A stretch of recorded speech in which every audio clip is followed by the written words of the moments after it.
Chapter 406. Suche, that's not how you kneel. Xianxia remained unmoving on the chair, his thin lips moving. When Suche heard the order, he promptly dragged the three of them from different positions and had them kneel on the ground to face Xianxia. I really couldn't tell that you three like being tortured so much that you're in such a hurry to kneel before me. Don't get too full of yourself, Xianxia. Offend me again and I'll make sure your whole family has no peace. Xianxia shot him a sharp glare, and Suche's palm landed precisely on the other man's face.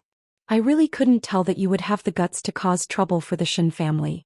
Sure, I have no power or influence now. Why don't you try? You don't think I wouldn't dare? Xianxia could not be bothered to say anything and leaned back. Suche, you handle this. The other man did a double take. Suche's skills were no joke. Let us go, you bastard. Wait until we call for help if you dare. Xianxia couldn't help laughing at that. That was when Secretary He entered the private room with his men. However, he promptly frowned at the sight before him. One of the three rich young masters actually knew Secretary He and quickly begged for help. Secretary He, I'm Xiaolong. You know my parents, please help us. Xianxia is a lunatic. That's right. What's going on, Xianxia? Secretary He asked Xianxia instead. These three had me kneel and apologize the moment they came in. They probably want to experience what it's like to humiliate me now that I'm no longer in power. But they're the ones kneeling on the floor. Secretary He was taken aback. Suche went easy on them. Xianxia replied. Secretary He nodded and glanced at the others on the floor. The one called Xiaolong was hoping that Secretary He could save him, but Secretary He simply said, Suche, take him to the next room and kneel. But Secretary He only said, Suche, take him next door and kneel. You should be taught a lesson for running amok outside just because your parents are rich and powerful. The three of them were left dumbstruck at that. Understood. Secretary He, you two talk. I'll handle these three right away. The three of them soon left the private room and Secretary He asked Xianxia, you only have Suche with you. Is that enough? How about I find someone else to be responsible for your safety? Suche is more than enough. Xianxia smiled. Brother, although people like us shouldn't be extravagant when we travel and set a bad example for the outside world, you're too shabby. Basic safety needs to be guaranteed. Don't worry, I know what to do. Secretary He pointed at Xianxia and said nothing else. There was nothing he could do about him, and after working with Xianxia for some time he fully realized the youth's charm. Next door, the three scions of the aristocratic families were kneeling until their legs were numb. However, because Suche was watching over them, they didn't dare to act rashly. They could only cover their heads and whisper to each other. Didn't you say that the crown prince has no power? How did he know someone as important as Secretary He? Furthermore, it seems like their friendship isn't shallow. If I had known earlier, I wouldn't have gotten involved in this mess. How does the crown prince look like he's losing power? It's fine if it's just kneeling, but I'm afraid that the crown prince will come after us in the future. Suche couldn't help smirking coldly at the trio. These people bullied the weak and feared the strong, and wouldn't be pitied even if their legs were broken from kneeling. Even so, after 2 hours of kneeling, the three scions felt as if their knees no longer belonged to them when Xianxia and Secretary He came out of the private room. Then the door to the private room was opened and both Xianxia and Secretary He stood outside. If we meet in public in the future, you'll still bully me like this? The trio promptly shook their heads. We won't do it again. What's there to be afraid of? Aren't you going to make my family suffer? Xianxia smirked and tidied his sleeves. Tell everyone you meet when you go out that you've beaten me black and blue and humiliated me. Well, are you serious, Crown Prince? There can't be a fourth person other than you three who knows about my meeting with Secretary He today, or else. We understand. We know what to do. Brother, do you want me to warn their parents about this? Secretary He couldn't help but threaten the three of them. That won't be necessary. I believe that they know what it means to be obedient. With that, Xianxia gestured for Suche to stop restraining them. Suche released them and walked out of the private room, following behind Xianxia as they saw Secretary He off. Even so, the trio who were kneeling in the private room shuddered at the thought of it. It's lucky that we didn't get into trouble. The Crown Prince is still the Crown Prince after all. How is this losing power? If he could be brothers with Secretary He, he's definitely not someone those businessmen could compare to. But isn't it an indisputable fact that he's from the Xing family? It's not something we young masters can guess what those people are thinking. What did the crown prince tell us just now? To tell everyone we meet that we've humiliated him. Is that what he meant? The trio looked at each other and eventually nodded in unison. He must be trying to pull the wool over our eyes. If that's the case, well, let's go out and brag. Shuddering, the trio rose to their feet and helped each other out of the hotel. They had intended to teach Xianxia a lesson, but they did not expect to be KO'd by him again. After seeing off Secretary Su-che watched as the trio left the hotel and asked Xianxia, "Should I go again?" "No need. Keep a low profile." With that, Xianxia had Su-che drive. "Let's go home." Su-che watched as the trio left and walked around the front of the car to get into the driver's seat. With those three helping him spread the word and distract old Xing's attention, he would have a much easier time. And just as he expected, the next morning, the news of Xianxia being humiliated by the three rich kids spread throughout Jianchuan. He was forced to drink and apologize. Naturally, none of them had the guts to ask Xianxia to kneel or crawl under him. That way, the people of Jianchuan truly realized that Xianxia was no longer a member of the Xing family. He was now someone anyone could step on. Mu Qiqi looked at the man who was having breakfast in confusion when she read the news. Were you bullied last night? Do you believe it?" Xianxia asked without looking up. Mu Qiqi shook her head. "Those rumors wouldn't have spread without your permission. It's to make things easier." Mu Qiqi nodded at that. "Like I said, who could touch a finger of yours?" Su-che crippled him first. "Do you believe in your husband or Su-che?" Mu Qiqi looked at him. Was he jealous of Su-che too? "I believe in Su-che's skills. Looks like I'll have to work harder to prove my abilities tonight." Xianxia answered without blushing or skipping a beat. Mu Qiqi was at a loss for words. Chapter 407. He has his own responsibilities now and is no longer my assistant. Xianxia answered meaningfully. The old man was actually in a good mood when he heard that Xianxia was being bullied. It was enough to prove that you are nothing after you left the Xing family. You are nothing. Who can you blame for being humiliated instead of being the crown prince? And that good-for-nothing son of his had left the Xing family and was now living with Fang Qin and Jing Ting. Old Xing's temper flared at the thought of Jing Ting.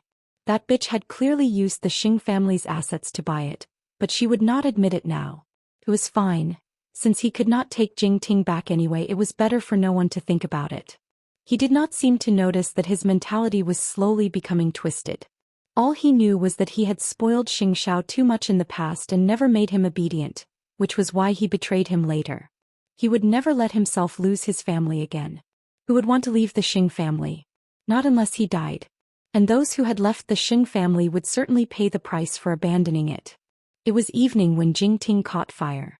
Papa Xing was drawing blueprints in his workshop, while Mama Xing was buying things for her husband in the mall. When the firefighters arrived to put out the fire, the entire mansion was already engulfed in flames.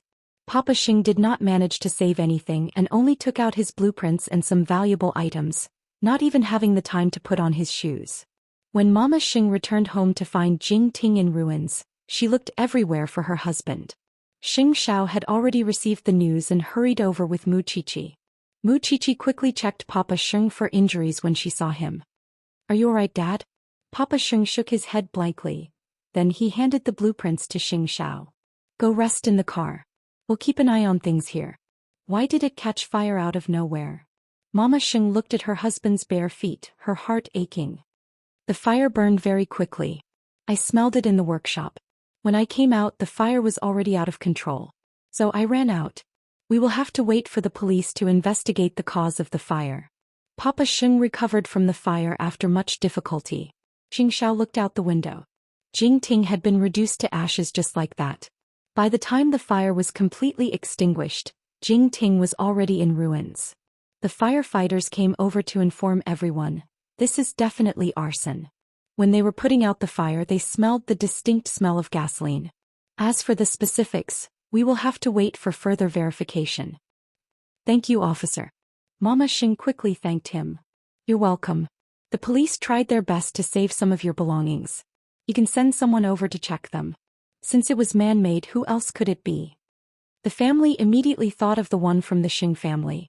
I really didn't expect that person to want us to die without a burial ground. I'm still inside. Let's not talk about anything else for now. You two will stay in the courtyard for now. Wait for Su Che to arrange a safe place for you. Xing Zhao's gaze was deep and cold. If it was proven that old Xing had sent someone to do it, the nature of the matter would be completely different. With that, Xing Xiao led his parents, who were still in shock, back to the house where he and Mu Qiqi were staying for the time being. There were guards here and it was close to the Shen family, which was why it was the best place for them to stay. I think Mom and Dad are really scared this time. Since the courtyard is so big, let's just let them stay here. There's no need to find another place. Mu Qiqi said to Xing Xiao when she returned to her room after helping her parents settle down. Xing Xiao said nothing as he sat on the sofa, his eyes as sharp as an eagle's. Mu Qiqi could feel his anger. If Grandpa Xing was really the one who did it, then he must be out of his mind. It was not that he couldn't set Jingting on fire, but he had to at least make sure that there was no one inside. Was he planning to kill his son and daughter-in-law by choosing to do it in the evening with everyone inside? What do you plan to do, Xiao? I'll investigate, and give them an eye for an eye. That's fine, but not an eye for an eye. We'll use other methods to get justice. After listening to Mu Qiqi's words, Xing Xiao regained his rationality. If it was before, he would have burned down Huang Yao's warehouse. But as Mu Qiqi said, what difference was there between this method and the old man's? Well, what method do you think we should use? Xing Zhao's black-bellied cells were starting to play tricks, and he asked the clever Mu Qiqi. What could be crazier than letting the entire nation know that he set fire to his own son? We're not afraid of anything now. Instead of burning his warehouse, it's better to burn his heart. Wouldn't Huang Yao's stocks fall if such a scandal were to spread? That's his way of making up for his losses. Xing Xiao couldn't help laughing at that. Are you trying to get Mom and Dad to put on an act? Mom and Dad's house was burned down. Are they not allowed to come out and complain? Xing Xiao pinched Mu Qiqi's nose at that. You're a black-bellied one too. I learned it all from you.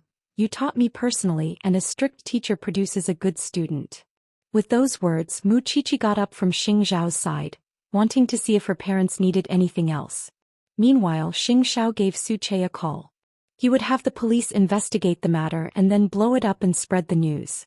Everyone in the Xing family received the news of Jingting being burned down even as they slept. It was only natural that such an ancient mansion was consumed by a fire in a matter of hours, and it naturally made the news. Jianchuan's people, on the other hand, knew very well whose house it used to be. Third brother promptly called Xing Xiao when he saw the news. Jingting was burned down. Our eldest aunt and uncle all right? Scared half to death, of course. Xing Xiao replied. Do you suspect that Grandpa did this? Wouldn't you suspect it even if he wasn't here? Third brother suddenly felt a little desolate as he watched the images of the fire spreading across the sky. My father was at home when Jingting caught fire. In other words, Grandfather doesn't just want to burn Jingting down, but also kill people. Don't overflow with righteousness and fight for justice, or you'll be the next victim. Xing Xiao warned. What do I have to be afraid of? After mocking him, third brother hung up and strode towards the old man's study. Even so, the old man was practicing calligraphy at the moment. Do you find it hard to calm yourself, Grandfather? It's easy to sleep when one is old. Then you must have heard about the fire at Jingting, right? What does a fire have to do with us? The old man appeared unusually calm, his emotions unaffected. Chapter 408. That's because he's unlucky. Is that so? You're not going to sleep well if you keep this up, Grandfather. Insolence. The old man put down his brush and flared up. Third brother, however, did not say anything. The old man assumed that Xing Zhao's family had nothing and could only watch as Jingting burned down. He definitely did not know that eighth brother was now the CEO of Zhongting. And behind eighth brother were the countless mysterious forces of Jianchuan. He wanted to burn down Jingting, didn't he? Fine. Just wait for eighth brother's revenge. That was why he did not continue arguing with the old man, and simply vented his frustrations in the Xing family's garden in a foul mood. Soon, Xing Kai came to third brother's side and asked him, who was sweating profusely, Are you angry at Grandfather over the fire at Jingting? Third brother said nothing. Grandfather had been wronged for so many days. What's wrong with letting him vent? Isn't it just a house? At those words, third brother turned to second brother in shock, his eyes filled with disbelief. Second brother, don't you think you're becoming more and more like grandfather? When the fire started, eldest uncle was inside. If eldest uncle wasn't so lucky and was burned to death in the fire, do you still think that a house wouldn't matter? Didn't he end up fine in the end? After hearing this, Lao San immediately got up from the lawn. What was the saying? Now he realized that in this family, there was no common language between him and his family. It really made him want to run. He really did not believe that the old man would have a clear conscience if he had burned his own son to death. No, he no longer had a heart. The value of Jingting burning down was inestimable. If it were Mama Xing, would she be able to tolerate it? The old man must have thought that they wouldn't dare to trouble him even if they knew it was the Xing family. Did he really think that they were at their wits' end? On the next day, Xianxia had arranged for the media to arrive at the ruins of Jingting, with Papa Xing and Mama Xing being interviewed as promised. Naturally, the media had all memorized their scripts under Xianxia's instructions, and knew what questions to ask and how to lead public opinion. I heard that the old chairman, the person in charge of the Xing family, had personally come to Jingting a few days before Jingting was burned down to reclaim the house, but failed. Is that true? Jingting is a gift I prepared for my son and daughter-in-law. I bought this property with my own savings. The money came from my maiden family, said Mama Xing. I've also heard rumors that Chairman Xing is venting his anger on you because of Xianxia, and wants you to divorce your husband. Is that true? Because of my son, my father-in-law had a lot of opinions about me and wanted to chase me out of the family. My husband couldn't stand being oppressed and left the Xing family with me. But I didn't expect that something like this would happen right after we moved into Jingting. When the fire started, my husband was still in it. Now that I think about it, I'm scared. Mama Xing replied while wiping her tears. I heard from the police that the fire in Jingting was man-made. Did you and your wife offend any enemies? No. The couple shook their heads at the same time. Is it possible that someone is trying to take revenge on you? It's hard to say. Did you suspect anyone? Who else could it be? Mama Xing's answer was very artistic. She did not mention any names, but with so much information laid out, everyone naturally knew who she was referring to. It was the chairman of Huang Yao. All at once, the discussions stirred up a storm. Old Xing was quickly pushed to the forefront of the storm. Although the media did not mention the Xing family and only used a certain corporation, everyone with a discerning eye knew that the person who set the fire and did not hesitate to sacrifice his own son was the chairman of Huang Yao. When Sheng Kai learned about it, he quickly had his company's PR team handle it. Even so, the video of Mama Xing crying was spread everywhere. Everyone sympathized with the weak and Xianxia was left with nothing, and yet old Xing was still trying to kill him. Was that not hateful? It was common for rich families to fall out, but there were always people who would come out to pretend that things were peaceful, which was why it was merely a temporary entertainment in the eyes of the onlookers. However, the scale of the fire and the loss of human life was different. Moreover, Xianxia had people working on it. That was why the incident became a hot topic in the headlines for days. Hence Huang Yao's reputation and shares all started to fall. Who told you, old man, that powerless people can't retaliate? In just a few days, Huang Yao's market value has dropped by billions. That's enough to buy dozens of Jingtings. Of course, such a scandal would not last. Huang Yao's status as a diamond kingdom was unshakable, just as it would not be destroyed by such a small scandal. As long as Huang Yao took some remedial measures, it was only a matter of time before it returned to its previous level of stability. Even so, it was a great loss even if it was just a few days. We really can't underestimate eighth brother. He made Huang Yao suffer such a loss without even breaking a sweat. Old Xing smirked when he saw the reporters crowding outside the Xing family's house. He's a centipede that's still alive. That's probably how you describe him. Still, Grandpa, did you really order someone to set Jingting on fire? Do you have proof? Old Xing asked second brother in return. Just mind your own business and lead Huang Yao well if you don't have any evidence. By the way, the date of your engagement with Gu Xiling has been confirmed. It's on the 15th of next month. It's only a few days, so prepare well. Got it. Of course, it was not something that would make Xing Kai happy. But it did not seem that bad either. He just felt infinitely sad. After witnessing Huang Yao's loss with their own eyes, Papa Xing and Mama Xing finally breathed a sigh of relief. It was fine that Jingting was set on fire, but they could not let the old man be so fearless. After all, it involved human lives. Now the old couple was staying in another courtyard. The first floor was where they moved around, while the second floor was Mu Qiqi and Xing Zhao's territory. Qiqi's idea this time was really good. Your father and I wouldn't have to worry so much. It's the age of information now. Even if there's no proof, Huang Yao would suffer as long as we can get hold of the explosive point and spread it. We're barefooted, so we're not afraid of them. Mu Qiqi explained. Why would I bother with him if your father wasn't almost burned to death? I can't take it lying down that he doesn't even care about his own son's life. Chapter 409. He probably thinks that this is the best way to deal with a traitor. That's why not just dad and mom should be safe, you too. He should at least be wary of the Shen family, Mu Qiqi answered.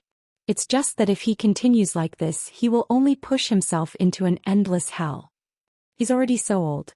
Why would he care about heaven and hell?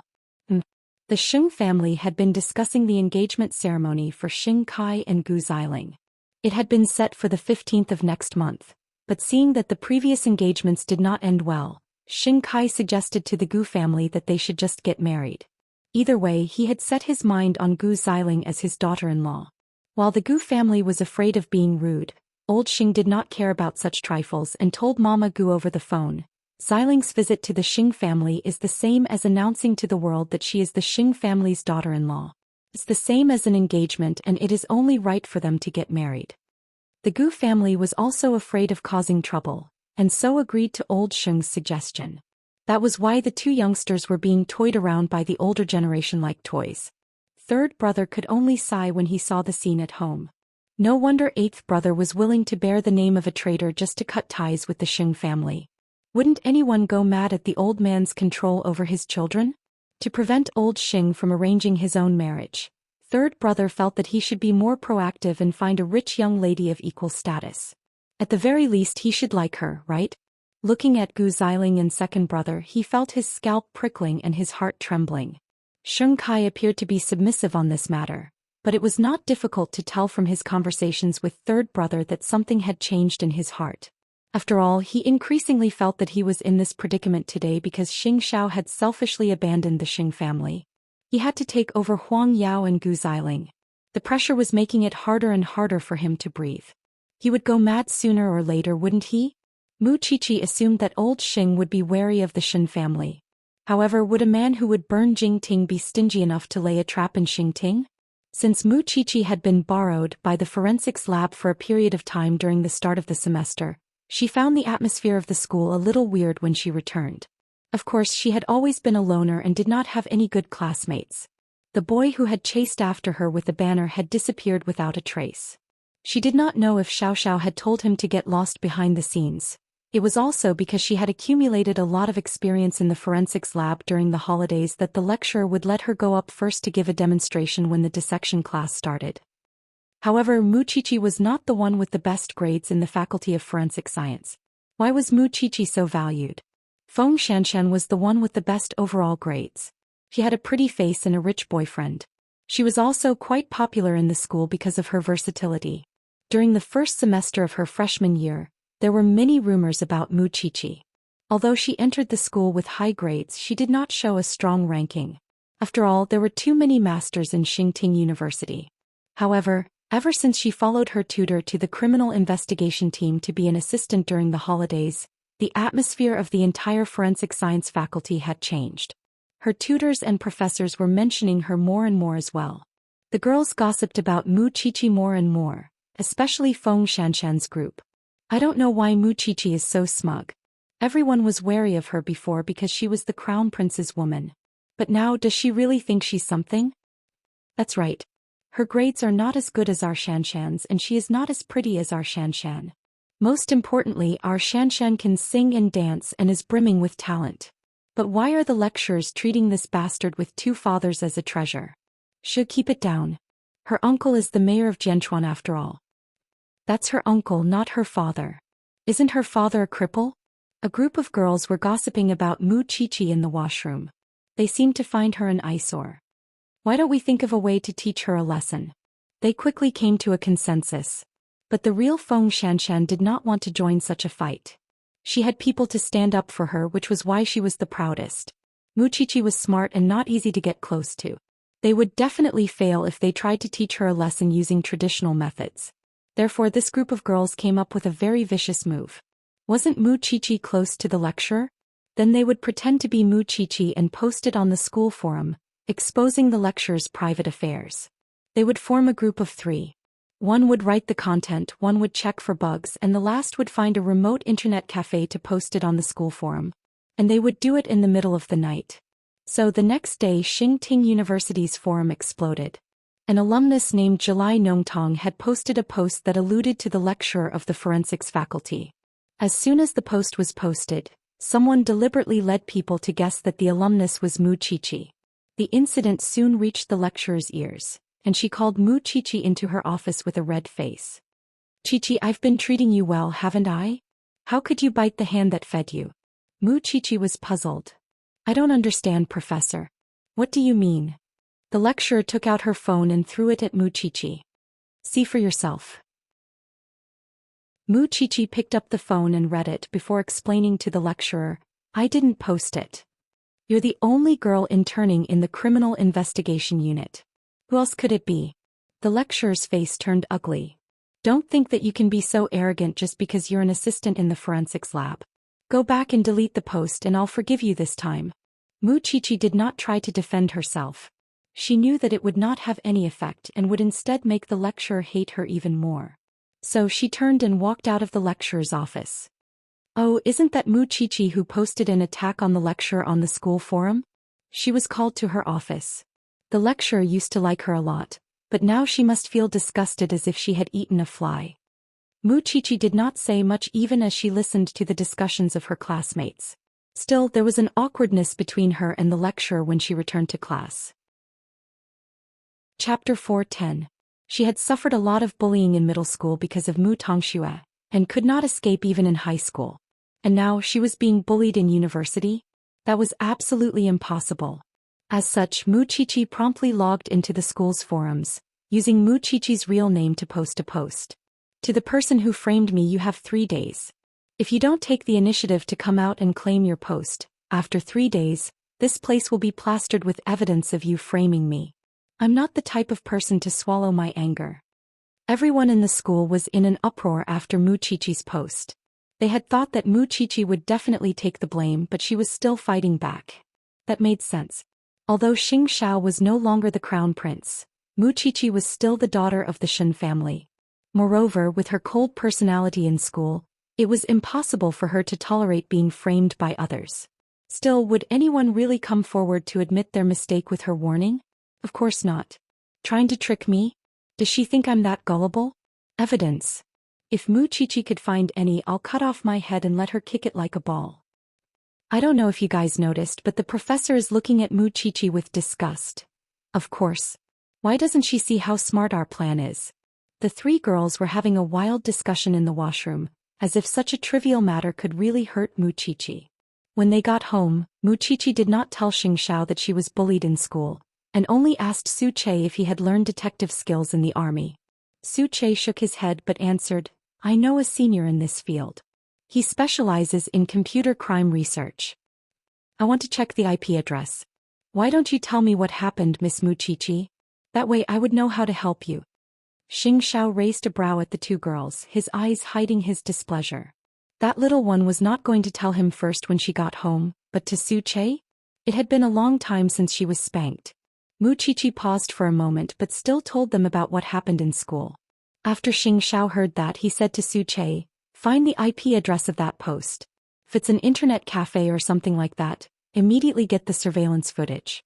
Then, get the student list and photos of Cheer's class and look for it. Of course, it would be better if it was his home address, but I don't think he's that stupid. Don't worry, Chief Sheng. Just give me 1 night." With that, Su Che left the courtyard. It was only then that Xianxia crooked his finger at Muqiqi. Knowing that she couldn't escape, Muqiqi strode over and sat on his lap. However, Xianxia simply pressed her upper body down and slapped her butt twice. "The first thing you do when you get home is to look for Su Che, right? I also don't want you to be distracted by this kind of thing. I can handle it myself. Everything was fine last semester. Why did you suddenly attract trouble from your classmates? I've been a loner in school and rarely interact with others. Moreover, you're not the crown prince now. Those people must have found me an eyesore and are trying to frame me. Wuxia answered. I didn't keep it from you on purpose. I just thought that you would make a mountain out of a molehill. You're so powerful that even Xingting would tremble if you make a move. It would be even harder for me to keep a low profile then. Xianxia said nothing. Not only would he trouble Qi'er, he would also thoroughly investigate if the Xing family had anything to do with it. You want to keep a low profile when you're my woman? Xianxia teasingly straightened her body. Teach those people a lesson. I've always been the one humiliating others. No one could humiliate me. That's you. You and I are one. We are one. Holding back her laughter, Wuxia quickly raised her hand and swore. From now on, I'll tell you immediately, no matter how big or small it is. It's good that you know. With those words, Xianxia patted Wuxia's butt. Go. I still have documents to read. Wuxia nodded and kissed Xianxia on the cheek, before leaving his legs in satisfaction. Zhou did not fail his mission. In just one night he had not only obtained the IP address of the culprit, but also obtained the surveillance footage of the internet cafe. He had also successfully verified which of Wuxia's classmates had caused such a ruckus. The next morning, Wuxia smiled when she saw what Zhou had sent her. Looks like you're a strengthened version of Jingyun. You're as fast as Jingyun and you're even better than Jingyun. You're the one Xiao chose after all. Zhou said nothing and simply stared at Xianxia. Noticing that he was tired, Xianxia told him, Go back and rest. You don't have to report to me in the morning. Thank you, Chief Sheng. Having gotten the evidence, Wuxia had an idea of what those people were up to. Still, most of the students in the school were doubtful that Wuxia could find the culprit. Most of them believed that she was pretending to be innocent to divert attention because things had gotten out of hand. But the truth was that it was all a show she had written and directed herself. Of course, Wuxia did not show it immediately even though she had gotten the evidence. She would have to wait until the third day for things to get interesting. As expected, there was no reaction under Wuxia's post even after 2 days. The culprit was fearless and Wuxia probably could not find any evidence either, could she? I really want to know if Wuxia could really produce evidence tomorrow. How could she clear herself of insulting a student like her mentor? Wuxia was now the target of public criticism. That post was simply too powerful and it was understandable for students to attack each other since it was the impulse of youth. However, her mentor had always been so kind to Wuxia. How dare she humiliate others behind her mentor's back? There was no way she could clear herself of such a thing. Over the last 2 days, her mentor's expression was as ugly as ever, especially when she saw Wuxia. It was as if the fire in her heart was suddenly ignited. She could not hold back her sarcasm in her words. Everyone in the faculty was watching her make a fool of herself. After all, Wuxia was still acting so aloof even without the crown prince's support. It was no wonder that she was being taught a lesson. Wuxia should have her lessons outside the classroom from now on. Her mentor is in a bad mood for the entire class when she comes in and we're in trouble too. That's right. I really don't know what she's thinking. Our mentor is so kind to her. Meanwhile, Feng Xianxian and the others were lifting brows at each other. They felt that their plan was a success when they saw how much everyone hated Wuxia. Chapter 4:11. That afternoon, halfway through class, the forensics lab sent someone to look for Wuxia. They asked her to help out at the forensics lab after class. Because of the shortage of manpower recently, the professor needed her a lot. But because of the post, Wuxia was mocked from all sides. You should call the professor at the forensics lab and tell him about Wuxia's situation. How can someone like her be the professor's assistant? Wuxia's tutor did not let her go this time. She warned Wuxia directly, You are a student after all. Since you are in school, you should focus on your studies. Don't go out every few days. How am I going to explain this to the other students? Teacher, the professor only told me when class is over. Are you going to control my time too? Wuxia retorted. Look at your arrogant attitude. You're just a freshman. Don't you know what humility is? The premise of respecting others is that they respect me too. Wuxia was neither humble nor pushy. If there is nothing else, I will leave first. Wait. Xianxia and the other 4 girls walked towards Wuxia. You have really opened my eyes. You are born with 2 fathers from the start. We really can't afford to offend you, right? The teacher is educating you for your own good. But you are still trying to take advantage of me. Who gave you the courage? Wuxia's expression was not as calm when she saw them walking towards her. But she laughed. Your house is in the south of the city. The internet cafe is in the north. It is a 3-hour drive. You're really generous. The girl's expression changed when she heard that. But Wuxia did not say anything else. She turned and left. What did she say to you? You are so scared. Did she threaten you? The girl shook her head. She thought about it carefully and felt that Wuxia was trying to trick her. Wuxia did not have any evidence at all. Otherwise, if she knew that she went to the internet cafe in the north of the city, why didn't she just post the evidence? She was clearly trying to scare her. So she felt at ease and continued to think of another way to frame Wuxia. And their mission was to chase the annoying Wuxia out of Xingting University. After class, Wuxia went to the forensics lab to help the professor examine the newly discovered dismembered body. When the professor saw her, he asked, "Did you suffer from campus violence?" Wuxia was stunned for a moment before she smiled. "Professor, do you still care about this? You're actually very gentle. You just don't like to interact with others. In the eyes of others, you're a little unsociable. Plus, your relationship problems have given you a halo, so it's normal for you to be ostracized." The professor answered Wuxia's question as he pieced the corpse together. "Then, Professor, do you also think that I'm the kind of person who posts on the internet?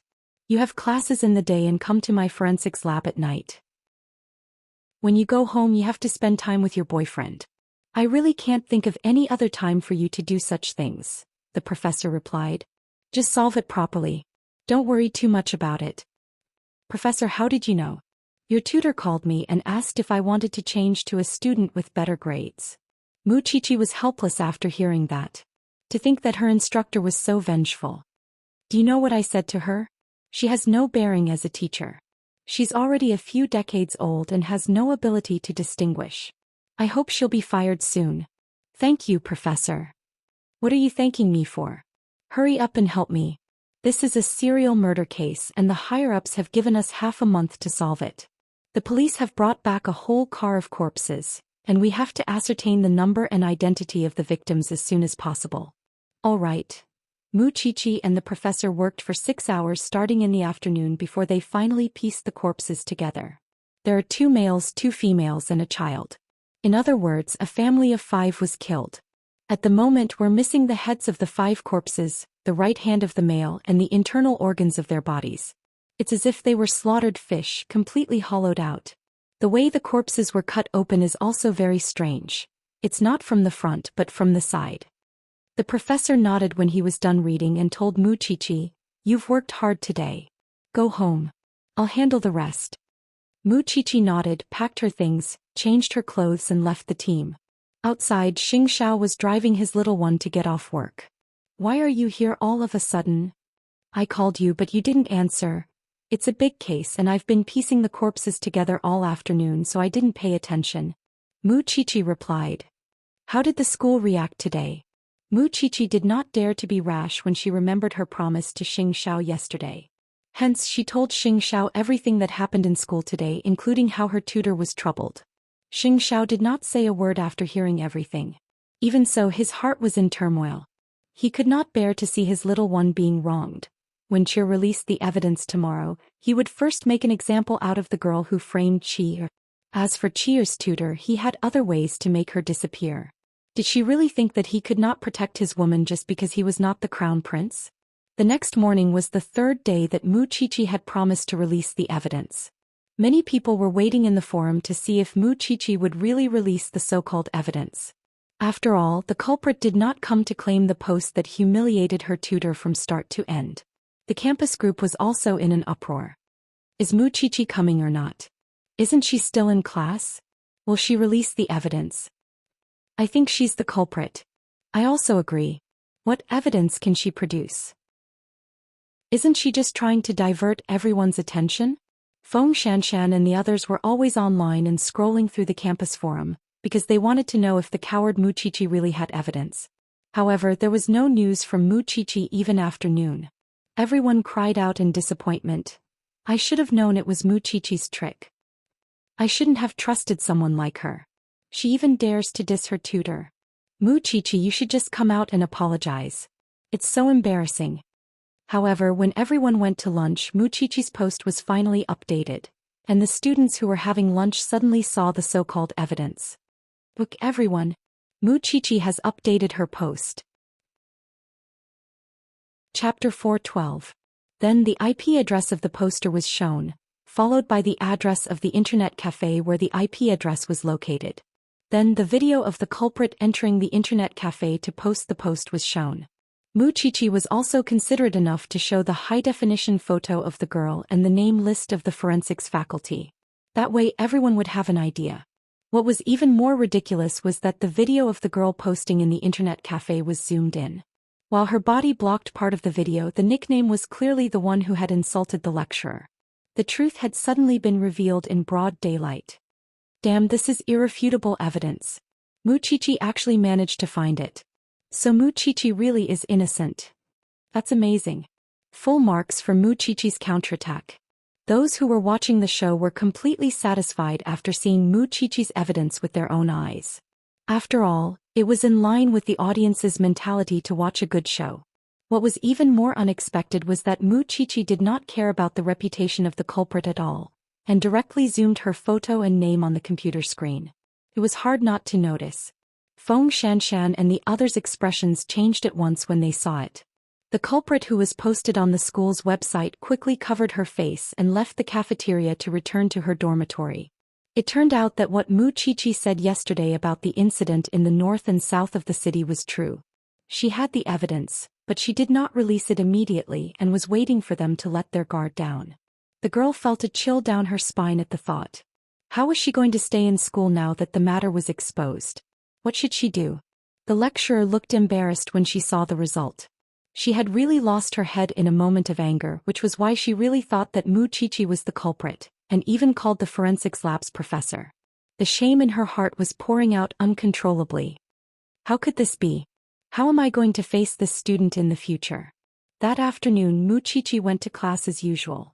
However, the girl who posted the post was not in the classroom, and the lecturer was even more embarrassed than before when she saw Wuxia. Only she knew the reason. The lecturer wanted to find a chance to apologize to Wuxia, but Wuxia did not seem to care about her. After class, Wuxia wanted to go to the forensics lab again, but was stopped by Xianxia and the others. Wuxia, you really are a scheming B*TC. Why didn't you release the evidence when you had already collected it? Why did he have to wait for 3 days? You're just playing to the gallery, aren't you? Wuxia looked at the two of them and Xianxia behind them and smiled. I can release them whenever I want. Why? You want to be my boss? Don't get too full of yourself. Just wait and see. With that, the three of them were about to leave, but Wuxia stopped them. I've seen the writing style of the post and the girl's writing style. I don't think it was written by one person. There should be room for further investigation. What do you think? Wuxia asked. Feeling guilty, the other two hastened their steps and left. It was then that the instructor approached Wuxia and said, I'm sorry, Chichi. I've wronged you. That's fine. The professor didn't believe it anyway, Wuxia replied sarcastically. Sure enough, the mentor's expression was extremely ugly. Now that it's out in the open, what do you want to do with that classmate? It's up to the school to decide. I don't have that much authority and I still have to go to the forensics lab. Goodbye, teacher. What a tough bone. So hard to chew. After all, the instructor never thought that Wuxia could be so stubborn. Meanwhile, Xianxia and the others quickly comforted the girl who was hung when they returned to the dormitory. It's fine, it's not a big deal. I'll get my dad to talk to the principal. He can get a lighter punishment for this. But it was the idea of the three of us in the first place, the girl said, sobbing on her bed.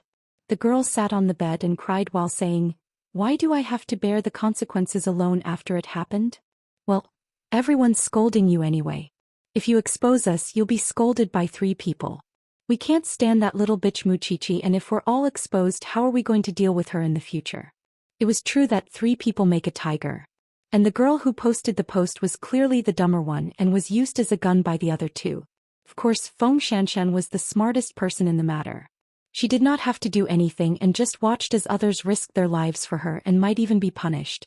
It was a pity that the matter would not be over so easily, going to the principal to settle things. This time it was up to Xianxia to play a more advanced trick behind the scenes. The incident kept spreading on the school's website, and the girl did not show up for class for 2 days.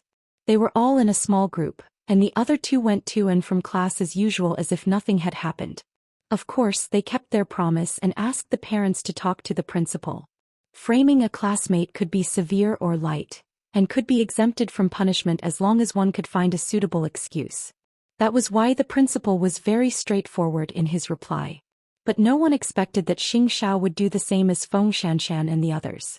Of course, he did not show up in person, and instead sent Zhou to deliver his and Grandpa Shen's verbal message. The principal was about to turn off the lights and go home, but an important guest came to visit. Soon, Zhou entered the principal's guest room, and the principal breathed a sigh of relief when he saw that it was a young man. He asked, "What can I do for you, sir?" "I'm Xiao's assistant." Zhou introduced himself. The principal knew at once that he was here for Wuxia. But Xiao was in an awkward position now and he was no longer the crown prince of Huangyao.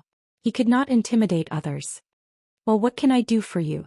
I'm sure you won't be lenient with Wuxia's case because of a friend's request, will you?" Zhou asked. "Well, it's actually not that serious. Moreover, the girl has received the punishment she deserves now that the matter has been exposed. It seems that the headmaster is not afraid of Mayor Shin and our old chief. Wuxia is the granddaughter the old chief dotes on the most, and the mayor and Wuxia are like father and daughter. I came here today because the Shin family asked me to. Of course, the most important thing is my boss, Xiao." "Well, what do you mean, Mr. Sheng? Are you going to punish her severely?" The principal's gaze was rather frivolous. Clearly he could care less about the Shin family. But what about Xiao? There was nothing to be afraid of, was there? Chapter 413. "Of course I don't mean that. Well, have you heard of Zhongting, headmaster?" Zhou asked the principal again. The principal paused and said, "It seems to be a rising military enterprise. If you've heard of Zhongting, why aren't you afraid of Xiao? I think you should be more wary." With that, Zhou took out a photo of Xiao and secretary he playing golf together. The principal jumped in surprise when he saw it. "Why isn't there any news from the outside?" "Because Chief Xing is keeping a low profile. But even if he is, I hope that you'll treat him with respect. What do you think? Of course, you could insist on your own opinion and not believe what I say, although it would be a little awkward when the time comes. It would be weird if the principal did not understand such a strong threat. Our CO Xing doesn't need special treatment from you. As long as this matter is dealt with according to usual practice, it will be fine." "I understand." The principal quickly whipped out a handkerchief and wiped the sweat off his forehead. After all, he knew very well that the Shin family and Zhongting would be the most prominent family in Jianchuan in the future. Moreover, the frightening thing about Xiao was that he could turn something rotten into something magical at any moment. Moreover, Chief Xing doesn't want the outside world to know his identity, and hopes that you can keep it a secret, headmaster. "That I can do. Well, we'll be waiting for your news." With that, Zhou even reached out to shake the principal's hand. He did not think that he was shockingly strong, but saw that the principal's entire palm was white when he pulled his hand back. He was a tough nut to crack.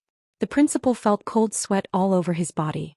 He could not afford to offend either side, but if Zhou was telling the truth, Xiao was certainly more frightening. This matter must be handled properly. Xianxia's clique thought that they had already spoken to the principal, and all they did was find an excuse to apologize and say that it was April Fool's Day in advance. They did not think that the matter would blow up so much and would cover it up a little. Even so, would things really go as they wished? "Don't worry, Nuanyuan. We've already arranged things for you with the principal. After this matter blows over, no one would notice you." The girl called Nuanyuan believed in her best friend. However, the school still had to make a decision on the punishment. They had thought that the matter would be swept under the rug with an apology. However, the female student had framed a fellow student and caused a huge negative impact, tarnishing the reputation of her faculty. That was why the school had decided to give her a demerit, and she would have to publicly apologize to Wuxia and the teacher involved. A demerit was tantamount to a stain on a student's record.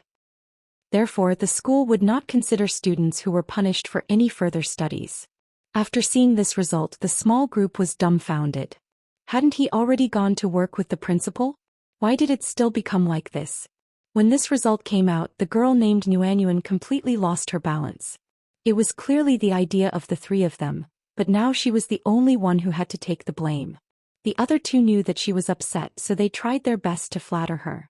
However, no matter how prepared they were, they could not prevent Nuanyuan from returning home, could they? She cried and told her parents what had happened. Her parents slapped her twice. Are you crazy or stupid? How could you do such a shameful thing and take the blame for the other two girls? They are clearly using you. Can't you see? Moreover, you still have to do such a low-level thing like framing a fellow student. You wasted my money to get into such a good school. Go apologize to Muqiqi. Also, don't hang out with your small group anymore. Make this matter public and no one will have a good ending. Let my daughter take the blame alone? What kind of rubbish parents taught a rubbish daughter? All in all, Nuanyuan thought about it all night and felt that her parents' words made sense. Why should she be the only one crying when something happened? Moreover, she had noticed more than once that the other two in Xianxia were having fun behind her back, never caring about her feelings. Instead, it was better for everyone to be sad. So the next morning, Nuanyuan was waiting for Muqiqi at the school gate. When he saw Muqiqi coming in from the school gate, he walked up to her and said, "Muqiqi, I'm sorry about this. I apologize to you." Muqiqi looked at her and then at her parents behind Nuanyuan. So her parents came with her. Perhaps that was why she had the courage. The punishment is out. I've gotten my justice. Since you have apologized, I won't pursue it anymore, Muqiqi said honestly. I just hope that you won't do such senseless things in the future. You're an adult now. Be more mature. I understand. I will give you an explanation, Nuanyuan said sincerely to Muqiqi and returned to her parents' side. Then she posted the video she had recorded at home on the school's website. The framing of Muqiqi was actually planned by me and the other two girls. At that time, we just couldn't get used to Muqiqi's arrogant look, so we wanted to teach her a lesson. I never thought that things would develop to this point and that I would be directly exposed. Perhaps this is what they mean by, if you don't want people to know, don't do it.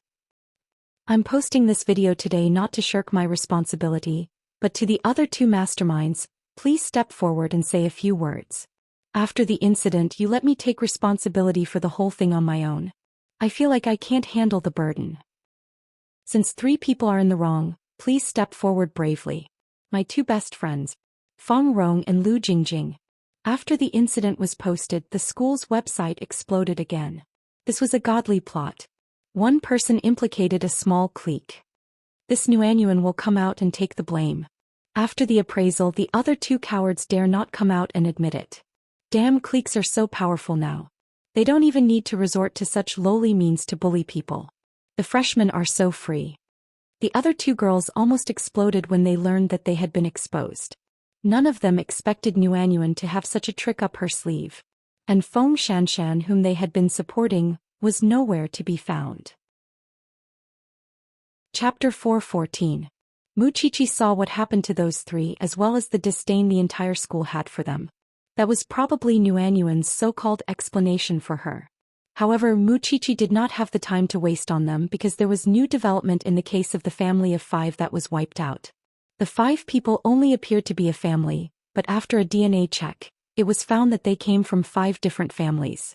However, the police did not receive any missing person reports around the area where the bodies were found, so the case became even more mysterious. The fact that the 3 of them could deal with each other when they fought each other was a relief for her, and she did not have to do it herself. Still, everyone was standing up for Feng Xianxia, but she was indifferent when her friends were in trouble. She went to class as usual, but this time her follower seemed to have changed. Although Feng Xianxia was not involved in the matter and there was no direct conflict between her and Feng Xianxia, Muqiqi was wary of the girl in a way that she herself could not understand. With the truth revealed and the school meting out a corresponding punishment, the matter seemed to pass peacefully.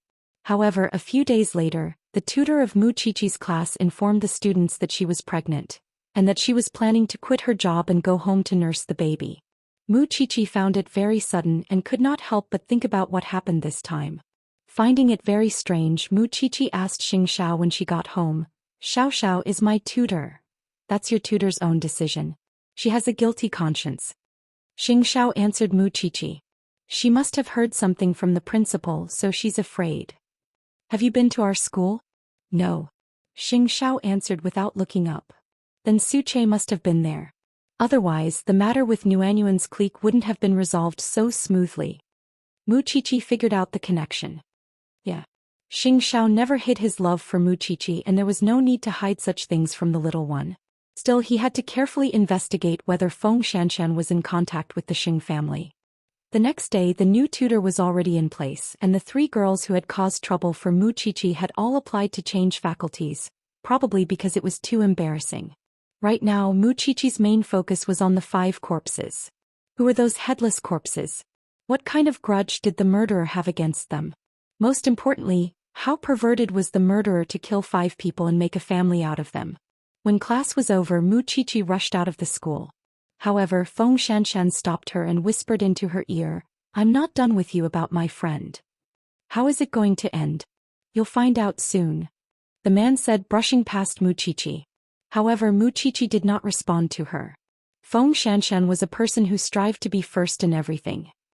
She was aloof and proud. She always watched others fight for her while she was too lazy to do anything herself. Compared to that, it was really terrible. There was no need to mention how bad her popularity in school was. If she really went against Feng Xianxian, wouldn't she be screwed to death? After all, she had nothing but Xiao. Soon it would be Gu Xiling and Xing Kai's wedding. Although the Xing family was busy, the two involved never looked at each other in the eye. Whether it was looking for a new house or ordering a dress, they were doing it separately with no intention of being with each other. Third brother could not help sighing when he saw that. What's the point of a couple like you getting together even before marriage? Since 8th brother doesn't want it, it all falls on me. Xing Kai answered his younger brother. You could refuse like 8th brother. And then my house would be burned down. Xing Kai laughed mockingly. It's not that bad. At least, Gu Xiling is beautiful and there's something redeeming about her. Third brother shook his head, feeling upset inside. That was why he wanted to have a drink with Xiao. Second brother, if there's really no way to change things, you could cultivate your liking for Gu Xiling like before. Xing Kai shook his head. Before, he did not know Gu Xiling's heart because he did not know her well. Now that he knew, he could only marry her and keep her as a vase. Or was he supposed to open his heart to Gu Xiling? Knowing that Xing Kai did not want to get married, Gu Xiling came to him a week before the wedding. I know you don't want to be with me either. It's too much to force us to get married. That's why I want to come to an agreement with you. What's the agreement? Either way, your grandfather wants you to marry me so that our families can use each other's background to carry on the family line. After we get married, we should have a child as soon as possible, and when the child is a year old, we would divorce amicably. The child would belong to the Xing family and you could find a new mother for the child. That way you wouldn't have to look at me for the rest of your life. Xing Kai did not say a word as he read the agreement, but it was clear that he was thinking seriously. I don't want an answer now. I'll give you time to think. I'm just afraid you wouldn't be able to get a divorce when the time comes, especially if you have a child. That was Xing Kai's concern. I would have a way to get away when the time comes. To be honest, Gu Xiling's suggestion was wonderful to Xing Kai. After all, he really did not want to face Gu Xiling for the rest of his life, and he believed that Gu Xiling thought the same. That was why he did not think for long before he agreed to Gu Xiling's proposal. 1 year after the child is born. Just 1 year. With that agreement, the couple did not feel that the wedding was that torturous, because both of them had security in their hearts. But Xiao won't come to our wedding, will he? The Xing family is now completely under my control. From now on he will never return to the Xing family, Xing Kai replied. Even if he wants to, I won't be soft-hearted.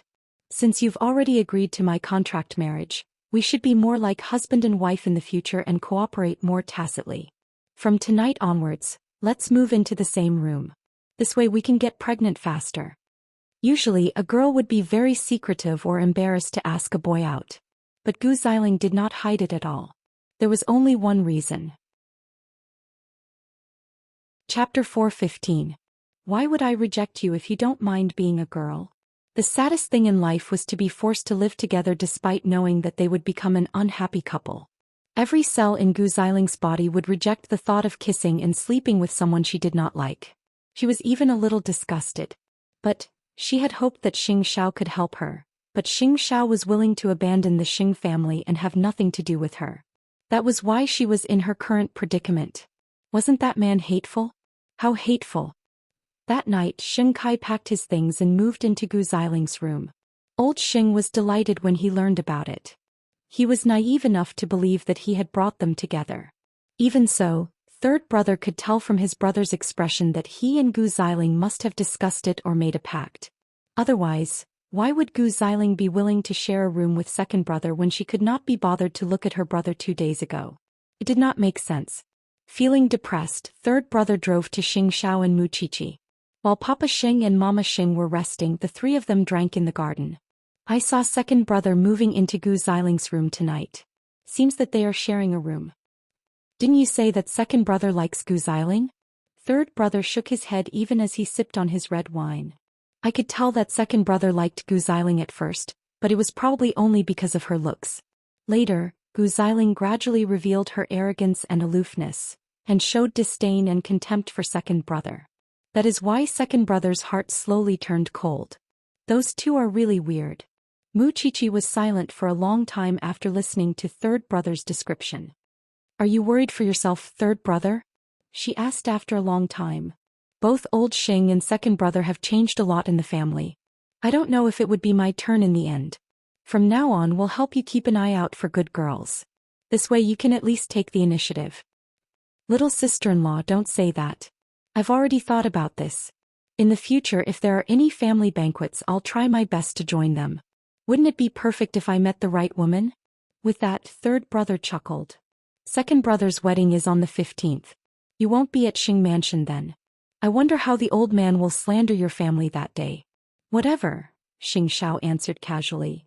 That's true. You even allowed rumors of being bullied by 3 aristocratic scions to spread, let alone the genuine humiliation from the Xing family. Third brother drank a lot in the yard that night. He was so drunk that he lost consciousness. Xianxia asked Su Che to send him home, and it was Xing Kai who came out to pick him up. Xing Kai had never seen Su Che before.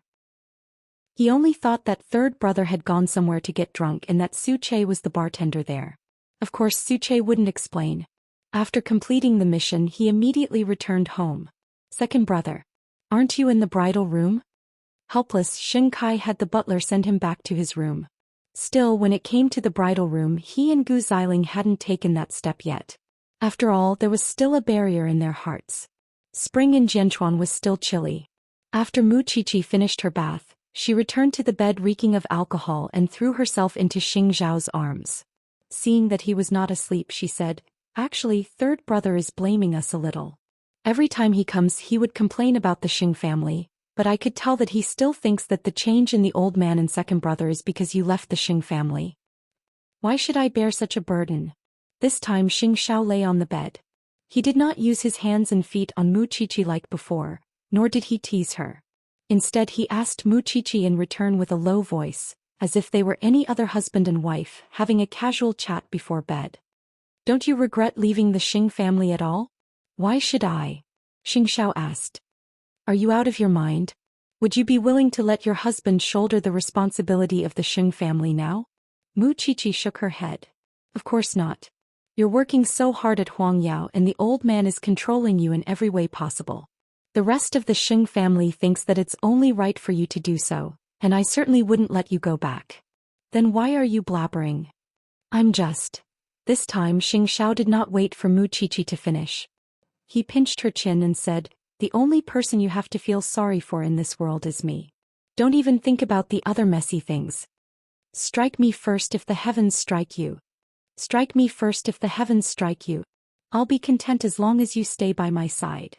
At those words Muqiqi abruptly bit Xing Zhao's chin. "What heavens strike you? Tui. Don't feel guilty for the choices of others. Fate can be resisted, but it depends on whether you're willing to pay the price. When you talk about teaching, you're really good at it." Xianxia abruptly opened his eyes at that. "You don't like me preaching? Then let's do something else." Over the last 2 years, the little one still had kindness in her bones no matter how much she had grown. She would feel insecure over the misfortune of others. That was something he could not teach, just as he did not want to change Muchichi. It was fine if Cheer was kind, but he could be ruthless. Moreover, Cheer's kindness was not blind obedience or Virgin Mary. The next day, since it was the weekend, Muchichi was summoned to the forensics lab early in the morning. It was only when she arrived that she learned that Xianxia had applied to study and observe as well. "Hello, Chichi." Muchichi nodded slightly and quickly changed her clothes at the professor's instruction. Although Xianxia and Muchichi were in the same class, she did not come for her internship during the holidays, which was why she had much less experience than Muchichi. Although her results in theory were better than Muchichi's. "Chichi, now that the police have no direction to investigate, we can only think of a way to see if we can provide some ideas for those young masters who are in a terrible situation." Muchichi stared at the pieces of corpses, troubled as well. Are there no connections between these 5 people? The police have investigated all missing persons, but they couldn't find anything. No one is missing. Then, did they investigate the funeral parlors? The professor was stunned for a moment. "You're right. These 5 people don't have any obvious external injuries, but because their internal organs have been dug out, we can't determine the real cause of death. What if someone stole the corpses?" Chapter 416. When the professor left the lab, Xianxia looked at Muchichi. "Chichi, you've already gotten used to being a forensic doctor." Muchichi propped herself up by the pool and asked Xianxia in return, "Didn't you say that you would make me pay for what happened to your companions? What's going on now?" "I didn't expect you to really take my words to heart." Xianxia laughed. "Those 3 asked for it. I only threatened you in a moment of anger." At that, Muchichi turned and approached Xianxia. "I don't like being two-faced. I also think that it's better if we don't talk to each other lest we disgust each other, don't you think?" "You're so petty." Muchichi did not reply, but the professor returned to the lab. Seeing the strange atmosphere between the two, he seemed to have noticed something. "Those young masters have already started their investigation. I believe there will be results soon. I just hope that there won't be more piles of body parts." "Professor, I have another discovery." "Go ahead," the professor said to Muchichi as he washed his hands. "Why are there only 2 adult males who lost their palms among the 5 corpses? And they lost their left hands. Is it possible that the murderer also lost his left hand, and because he was jealous of the intact bodies of these dead men, he chopped them off to vent his anger? I'll let the police join the investigation. Now let's check the body parts again and see if we can find anything new. Xianxia, come and help," the professor ordered. When Xianxia saw Muchichi calmly walking around the corpses with a magnifying glass, she mustered her courage and went to the piles of corpses. However, no matter how much she did not want to admit defeat, she threw up in front of the pool after taking a look. "Turns out that you're really a heroine." The professor could not help but praise Muchichi. It was the first time she saw such a disgusting scene, but she was surprisingly calm. Muchichi smiled and continued to look for clues and answers on the body parts. After vomiting, Xianxia walked to Muchichi's side. But when she opened her eyes and looked at the headless corpse, she turned to the pool again and vomited. "If you can't stand it, you can leave first." Xianxia took a moment to compose herself and said, "I admit that I'm not as good as you in that regard. But I'll surpass you soon." Muchichi did not have a good impression of Xianxia. She even subconsciously felt that the girl carried some of old Xing's arrogance, and the 2 were very similar. It seemed that he would have to suffer in the forensics laboratory in the future. In the evening, Suche drove to the entrance of the criminal police station, with Xianxia sitting in the back seat. Then he gave Muchichi a call. Muchichi changed and left. Xianxia followed behind her.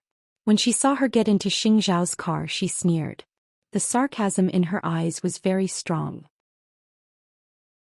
The crown prince was supposed to be the pride of the heavens, but he was so smitten by Muchichi that he did not even want Huang Yao anymore. It was no wonder that old Xing would pay her so much to keep an eye on Muchichi and report back to him. Be that as it may, Muchichi's daily study life was going according to plan and there was nothing she could use against her. There was no telling why old Xing would keep an eye on Muchichi. When Muchichi got into the car, she realized that they were not heading home, and turned to ask Xiao, Where are we going? I wanted to pick you up, but I got a call from Secretary He on the way to dinner. So I simply brought you along. Xianxia explained. I know what kind of person Secretary He is, but is it okay if you bring me along? You're the eldest daughter of the Shen family. What's wrong with that? Xianxia was completely unconcerned. Moreover, who would have an opinion about his woman? Mu Qiqi nodded and did not think much of it. When the time came, she would just bury herself in her food and try not to interrupt men's matters. Soon the trio arrived at the hotel. Xianxia led Mu Qiqi into the extraordinarily lively private room. Secretary He raised a brow at Xianxia when he saw Mu Qiqi.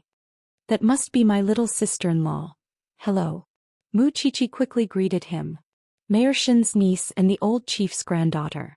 You're really extraordinary. With that, Secretary He raised his glass at Xianxia. Sister-in-law is still young, so we won't let her drink. You drink in her stead. Xianxia took off his jacket and draped it over the back of Mu Qiqi's chair. Then he put his arm over Mu Qiqi's back, assuming a protective stance. This little one can drink. I'm not falling for that. I'll be drinking double when the time comes. Xianxia smiled. Mu Qiqi glanced at the people there. There were around 11 of them, including herself and Xianxia, and each of them had an imposing appearance. Even the middle-aged men among them did not appear greasy. Such was Xianxia's social circle. As for Secretary He, although he liked to joke, he was a man of action and courage. Such a ruthless man. You should be replaced. Mu Qiqi lowered her head to eat, smiling along with them. She knew that those people were talking about cooperation and she did not understand or need to be involved. Still, she felt that it was worth it to watch Xianxia argue with the crowd. It was no wonder he never lost a contract negotiation. What was rarer was that these people were not unscrupulous at all when they interacted with each other. They were very respectful of women, and never joked about them from the beginning of the meal to the end of the drinks. That was what Mu Qiqi was most satisfied with. After that, people started to leave the banquet one after another. There were only 3 or 4 people left and they continued to drink. There aren't many true feelings in this world. Cherish them when you meet them and don't separate no matter what happens. Take me and sister-in-law for example. We wanted to divorce more than 100 times in the first year of our marriage, but we would feel upset every time we reached the Civil Affairs Bureau. It hurts to think of the wife you love and dote on suddenly becoming someone else's. That's why I made a pact with sister-in-law that if anyone mentions divorce again, they would have to do housework for the rest of their lives. Mu Qiqi hugged Xianxia's arm, listening intently. We're all hot-blooded soldiers. It's our duty to protect our country. Are we still men if we can't even protect our wives? If there's a chance in the future, I'll let you meet my wife and son. My son is so beautiful. Chapter 417. No, I have to go home. I'm going to get scolded again if my son smells alcohol on me. With those words, Secretary He propped himself up and told Xianxia, the people you came to meet tonight are all noble gentlemen, I know. Secretary He clapped his hand on Xianxia's shoulder, his expression meaningful. Let's go, Xianxia nodded and saw Secretary He out of the private room with Mu Qiqi. When all the guests had left, Mu Qiqi could not help but sigh. I've only seen a few of them on TV. I've finally seen them for myself how admirable they are. Mu Qiqi sighed. Xianxia smiled and was about to bring Mu Qiqi home. However, when they reached the front desk to pay the bill, they ran into Kai, who was also hosting a banquet with Gu Ziling. Both of them were treating their business partners to a meal for their wedding. It was the first time they met outside of Xiao's house since he left Huangyao. Compared to his flamboyant self before, Xiao was much more composed now. Kai assumed that he was forced to keep his fierceness because of financial constraints, but how could he know who Xiao was meeting just now? Xiao did not spare them a glance and merely took out his gold card to the front desk. Bill, please. Let me do it. Kai pushed Xiao's gold card back. You don't have an income now that you're leaving the Xing family, and it's best not to come to such high-class hotels again. I'll pay for this meal. Mu Qiqi felt that Kai had misunderstood something at that. Xiao, however, nodded. You're the CEO of Huangyao now. That's not a problem. Isn't that the path you chose? Kai told Xiao even as he paid the bill. Also, you better not let the old man see you. You know how much he hates you now. That was when the receptionist told them, I'm sorry, but this bill has already been paid for. It was Secretary He who had sent his assistant to handle it before he left. That was why Xing Kai did not get the chance to earn some face in front of Xiao. Leave it for next time since you like paying for me so much. With that, he winked at Mu Chichi. Scope. Mu Chichi held back her laughter. She could not say it out loud, so she nodded. Goodbye. Old 8, it's rare for us to meet outside. How about another drink? Forget it. I'm so poor. I won't embarrass you as the CEO of Huang Yao. With that, the two of them left. On the other hand, Gu Xiling stood beside Xing Kai and looked at him from the beginning to the end.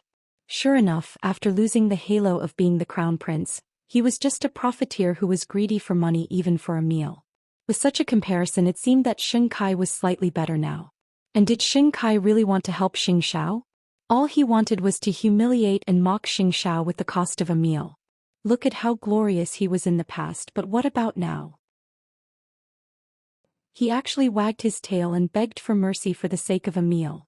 But only Mu Chichi knew how much she wanted to laugh out loud. Her man's potential for black-bellied was really unlimited.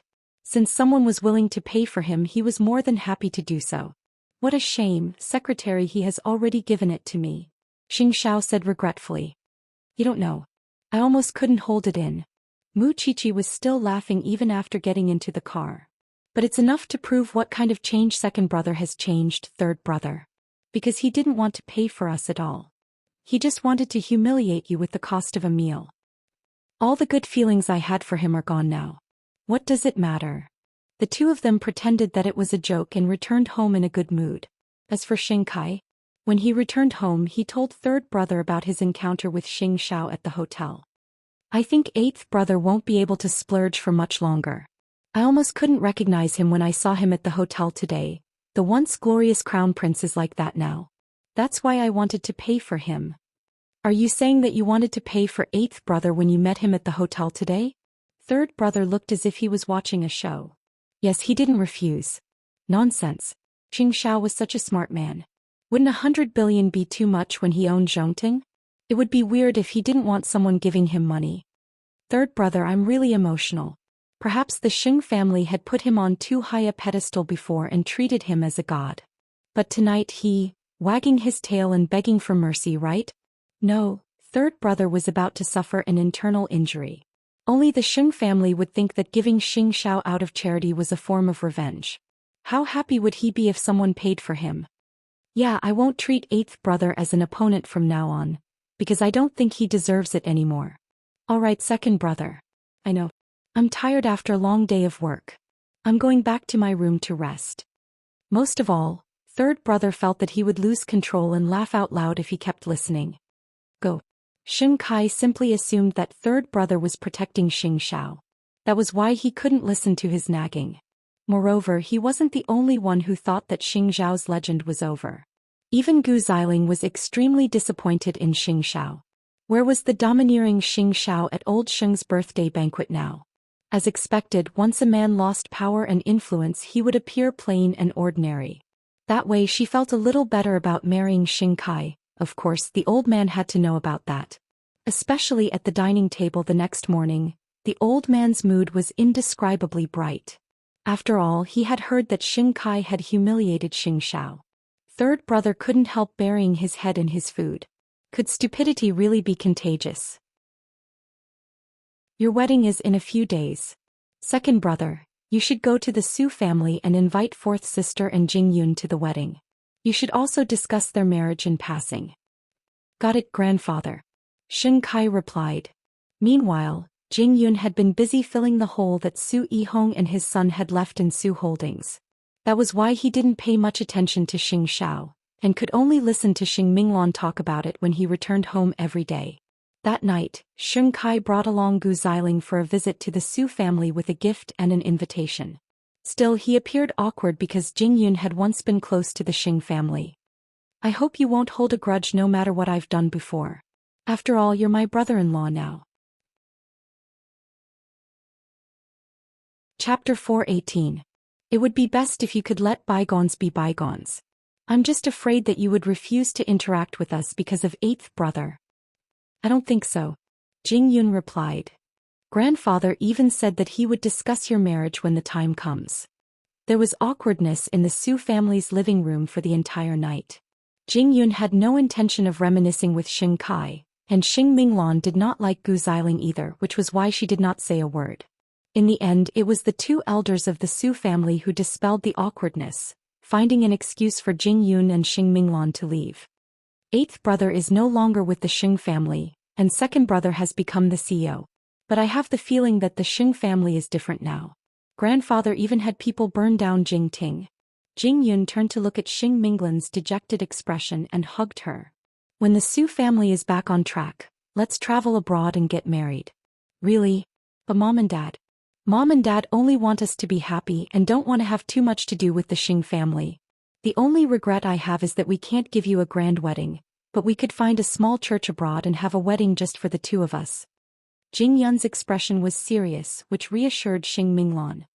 Since Su Holdings is stable now, we should think of a way to help eighth brother. At that, Jing Yun put a hand on Xing Minglan's shoulder and explained seriously, "Listen to me, Minglan. I've been with him for over a decade and Mu Chichi probably doesn't know him as well as I do. He doesn't need anyone's help and don't believe the rumors out there. You can't imagine what the young master can do and what he can do. That's why we have to take care of ourselves. That would be the greatest help to him." "Is that really so? Trust me. That must be it." Xing Minglan trusted him, which was why she nodded, feeling reassured. "I'm just afraid that he would make a big fuss again. Now all of Jianchuan is mocking him. Just think about how a proud person like him would endure such humiliation. Based on my understanding of him, he must be hiding at home watching the show." That was why even Mu Chichi had to admit defeat. After all, Jing Yun had been by Xing Zhao's side for so many years, and no one in this world could match his understanding of Xing Xiao. "Then, do you want to attend my second brother's wedding? If you think you..." "Of course I'm going." As the representative of the Su family, it was unreasonable for him not to go. Of course, the most important reason was that he felt that he would be able to watch a wonderful show at the wedding banquet. The circle of nobles had always been this realistic. Come to think of it, Xianxia felt that she should spend more time to talk to Mu Chichi. There were so many rumors about Xing Xiao and Jianchuan, and Mu Chichi was definitely in a bad mood. So Xianxia got in touch with successor training early and planned to drive to the Shen family. However, as soon as he walked out of the gate of Lu Enterprises, he saw Lin Mu, and leaning against the stone pillar at the entrance. Xianxia's heart immediately soared. "Why are you here? Isn't school starting?" "I'm on vacation, so I came out to see you," Lin Mu replied. "I was going to see Mu Chichi. Then I came at the wrong time," Lin Mu said in disdain even as he opened Xianxia's car door. Xianxia smiled and only said when she saw that he had settled in. "Say, why didn't your school train your body to be smarter? Stop fooling around. Let's find a place to park. I only have 10 minutes before I return to the team," Lin Mu explained. "Just 10 minutes. Can't you go back to school earlier? How could I not worry if I don't see your ugly face?" Lin Mu pinched Xianxia's cheek. "I'm relieved now that I see you. Still, little Pepper, you've put on quite a bit of weight after not seeing you for some time. Get lost." Xianxia was furious. At the same time, she felt sorry for him. "If you lack anything in school, just tell me. I'm your best friend after all. I can still help you with such a small matter. I'm leaving." Lin Mu took out a childish clay figurine from his pocket and put it in Xianxia's hand. Then he jumped out of the car and soon disappeared before Xianxia's eyes. Xianxia could only smile helplessly at the clay figurine. "He made you so ugly." But what she did not know was how much effort Lin Mu had spent to come out of the police academy to see her.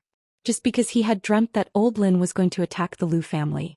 He was really worried, and that was why he ran out with all his might. But after one look at the little Pepper, he ran back foolishly. The little Pepper had unwittingly become his Achilles heel. In fact, was Lin Mu not a concern for Xianxia as well? It was as if he was a family member. Although she lived a busy life every day, Xianxia still missed that bastard who would go against her every time they met. She was worried that old Lin would trouble him, worried that he would not have enough to eat or wear because of his pride, afraid that he would be bullied outside and have no one to back him up. I wonder when that bastard would grow up. And because of Lin Mu An's delay, Lu Qianqian was no longer in the mood to see Mu Qiqi. Soon the wedding between the Xing and Gu families was held grandly in Jianchuan. The marriage between the two families was naturally a grand affair with a hall full of guests. After the storm of Xing Zhao's departure from Huangyao, the Xing family welcomed their guests with a grand ceremony once again. And this time the old man's hopes would not be disappointed. After all, Xing Kai was different from Xing Xiao. The venue for the wedding was very luxurious. Thousands of champagne roses decorated the wedding venue into a sacred manner. It was said that hundreds of millions of dollars were spent on the wedding. Gu Ziling's bridal gown alone was embedded with over 500 diamonds, and was worth over 10 million. Such a scene was rare in Jianchuan. It was clear how much importance old Xing placed on the wedding. In just a little over a month he had created such a grand wedding. The Gu family was very pleased. Their daughter's grand wedding gave them great pride. Moreover, her son-in-law was handsome and capable. Thinking about it this way, not choosing Xing Xiao in the first place was the right decision. Of course, the guests were gossipy and some of them were even talking about Xing Xiao recently. Chapter 419. That's right. You all must have heard about the news of the crown prince being humiliated endlessly. I wonder if he would come to the wedding today. He probably won't. After all, he's the one making a fuss about leaving the Xing family. It was inevitable that the guests would mention Xing Zhao's name, and the old man's face naturally darkened at that. There's no such person in the Xing family. I hope that you would respect the host today and not talk about this irrelevant person at my grandson's wedding. Not at all. We're just saying that your second grandson is a talented young man. That's right. Huang Yao doesn't really need anyone. With Chairman Sheng's wise leadership, someone else could lead Huang Yao to glory all the same. Naturally, such polite words were better listened to. However, Xing Kai still felt good when he heard that. The old man did not have to be so calculative. Instead of saying that he was refusing to talk about Xing Xiao, it would be more accurate to say that he could stomp Xing Xiao into the mud. Jing Yun and Xing Minglan only arrived at the hotel when the wedding ceremony was about to begin. Though the old man was embarrassed, he had to greet them. Jing Yun, fourth sister, grandfather. Xing Minglan greeted the old man a little awkwardly. You two should get ready after second brother's wedding. Do you like such a wedding?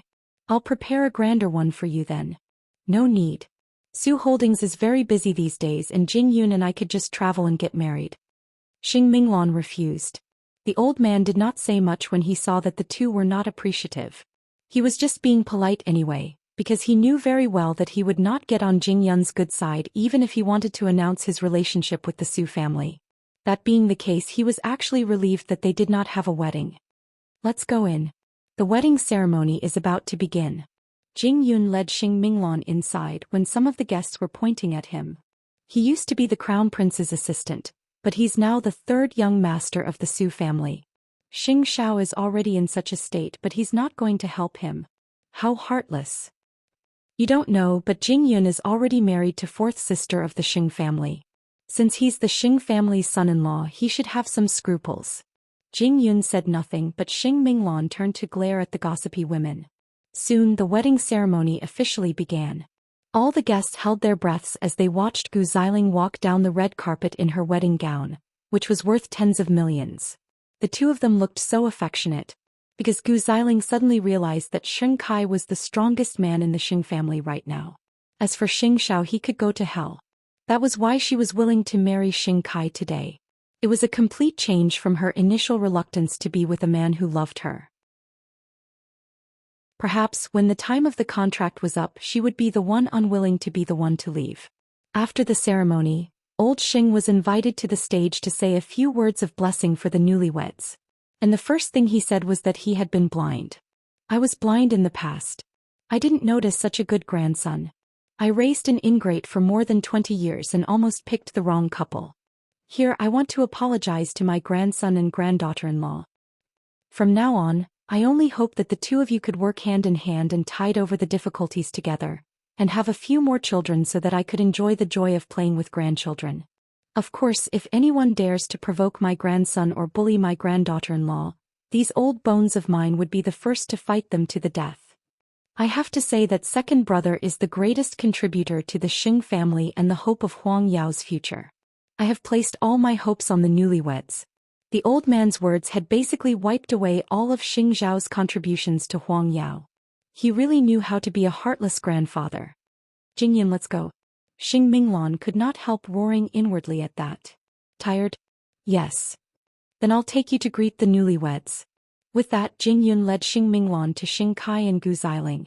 The ceremony was over, and the newlyweds were ready to change into their attire for a toast. Second brother, second sister-in-law Minglan and I are going back now. There are still many things waiting for us at Su Holdings. You should at least have a meal before you leave. No need. Jing Yun said stubbornly and was about to leave with Xing Minglan. But before they left, Xing Minglan told Xing Kai, no matter how much you want to deny eighth brother's existence or tarnish his reputation, you have to admit that it was Xing Xiao who had developed Huang Yao to where it is now over the last 10 years. You could lie to your guests but not to yourselves.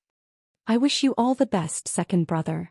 Xing Kai's face promptly fell, but he could do nothing about Xing Minglan. Of course, Xing Minglan only said those words out of frustration. She didn't care where she was right now. The old man had humiliated, tarnished, burned down houses and slaughtered without a shred of conscience. And the rest of the Xing family, on the other hand, were riding on the tree planted by their predecessors to humiliate them. Wasn't that ironic? Are you that angry? Jing Yun couldn't help smirking at Xing Minglan's fuming look. No one would get justice for eighth brother if I don't say a word. Xing Minglan snorted. Well, it's still early. Let's go find young master for lunch. Okay. Xing Minglan nodded. Soon Jing Yun called Xing Xiao to confirm where he was. Knowing where they came from, Xing Xiao gave Jing Yun an address. Xing Minglan soon realized that it wasn't the way to the Shin's residence and asked Jing Yun, aren't we going to find eighth brother? Young master gave me the address. He's there now. Xing Minglan nodded and didn't ask anything else. It was only when they arrived at the front desk of Zhongting that they met the receptionist. Excuse me. Are you Mr. Jing and Miss Sheng? Xing Minglan nodded in confusion. The receptionist promptly sent them to the CEO's personal elevator and sent them directly to Xing Zhao's office. Chief Xing, your guests are here. Come in. Xing Zhao's voice could be heard from the office.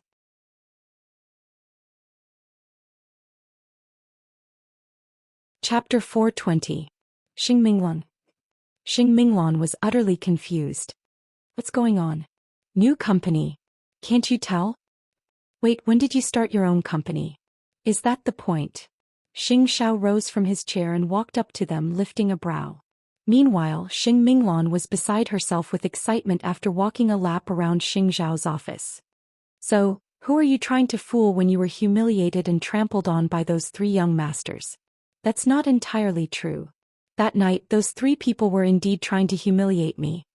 Xing Minglan's gloominess was suddenly swept away, and she stared at Xing Xiao in disbelief. You're really unexpected. As expected, Jing Yun is the one who understands you the most in this world. After all, he didn't follow me all these years for nothing. Xing Xiao replied. Now everyone in Jianchuan is laughing at you for being a failure and how useless you are now. And yet you quietly became the ruler of this place?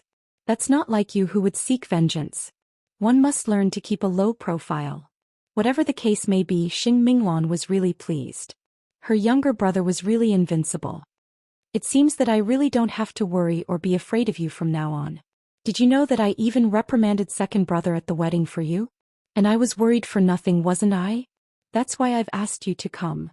Xing Minglan really forgot about her anger at that moment, and simply found the whole thing interesting. When do you plan to reveal your identity? There's no rush. Someone would come to fawn over me soon. Xing Minglan laughed at that. Xing Xiao, you weren't that cunning before. Did you learn that from Mu Qiqi? The trio had lunch at Zhongting's cafeteria with Xing Minglan exclaiming, You're really a sly old fox. It's such a good deal to have eldest uncle be your industrial designer for free. That said, I rarely see eldest uncle so focused on one thing. It was also because they had seen Papa Xing working in his workshop that they could not help but sigh in awe. It's fine as long as you know this. No matter what kind of rumors are spreading about me in the outside world, you can pretend not to hear them. I didn't know you were so capable before. Xing Minglan glared at him. Now that we know that you're a big shot, Jingyun and I will only think that those rumors are funny. We won't really take it to heart. She used to think that Xing Minglan was pitiful when Xing Xiao became like the rumors. But now she was relieved. The two stayed in Zhongting until the day before Xing Zhao's meeting. On the other hand, Xing Minglan only understood half of the conversation between Jing Yun and Xing Xiao. That was why on the way home from Zhongting, Xing Minglan couldn't help asking, I don't really understand the jargon you were using just now. Could you tell me in a nutshell what it means? In short, young master is more powerful than before. Anyone in his circle could cause an earthquake in Jianchuan. Xing Minglan nodded. That's right. No wonder he looks down on Huang Yao so much. When the Xing family was humiliating Xing Xiao in all sorts of ways, he was walking to a height no one else could reach. I'm really worried that the old man would have a heart attack when this matter is exposed. That's none of our business. It was a significant day for the Xing family, both for Huang Yao and for Xing Kai. At night, after the wedding, he carried Gu Xiling back to the bridal chamber and asked her, Are you ready? Thinking about it now, Gu Xiling did not seem to dislike Xing Kai as much and so nodded. Since you plan to have a child as soon as possible, we won't use contraceptives. Hearing this, Gu Xiling nodded her head again. Perhaps it was the effect of alcohol, or perhaps it was because they were dressed up, but they did not dislike each other as much at that moment. So, it was only after they entered the bridal chamber that Xing Kai realized that although Gu Xiling was living with her ex-boyfriend, she was still a virgin. Such a discovery was simply a pleasant surprise for him. That was why he could not help having sex with Gu Xiling again and again. Both of them hoped that they could have a child soon. But was it really that easy to have a child? Meanwhile, Xing Xiao was cleaning the strange smell on Mu Qiqi's body and listening to her talk about the case of the 5 corpses. Do you know why the 5 corpses were gutted from the side? Why? Xing Xiao asked cooperatively. Because the murderer used to be a fish merchant. A customer complained that he didn't clean the fish's organs properly, so he got into an argument with the customer. The customer yelled at him to kill him if he had the ability. Then the murderer stole these corpses to practice his skills before he took revenge on the customer. He's a real pervert. When the police found him, the internal organs of those people were still hanging in his house. He probably wanted to dry them and make them into a specimen. And the strangest thing is that I always thought that he was jealous of the others because he lost his left hand.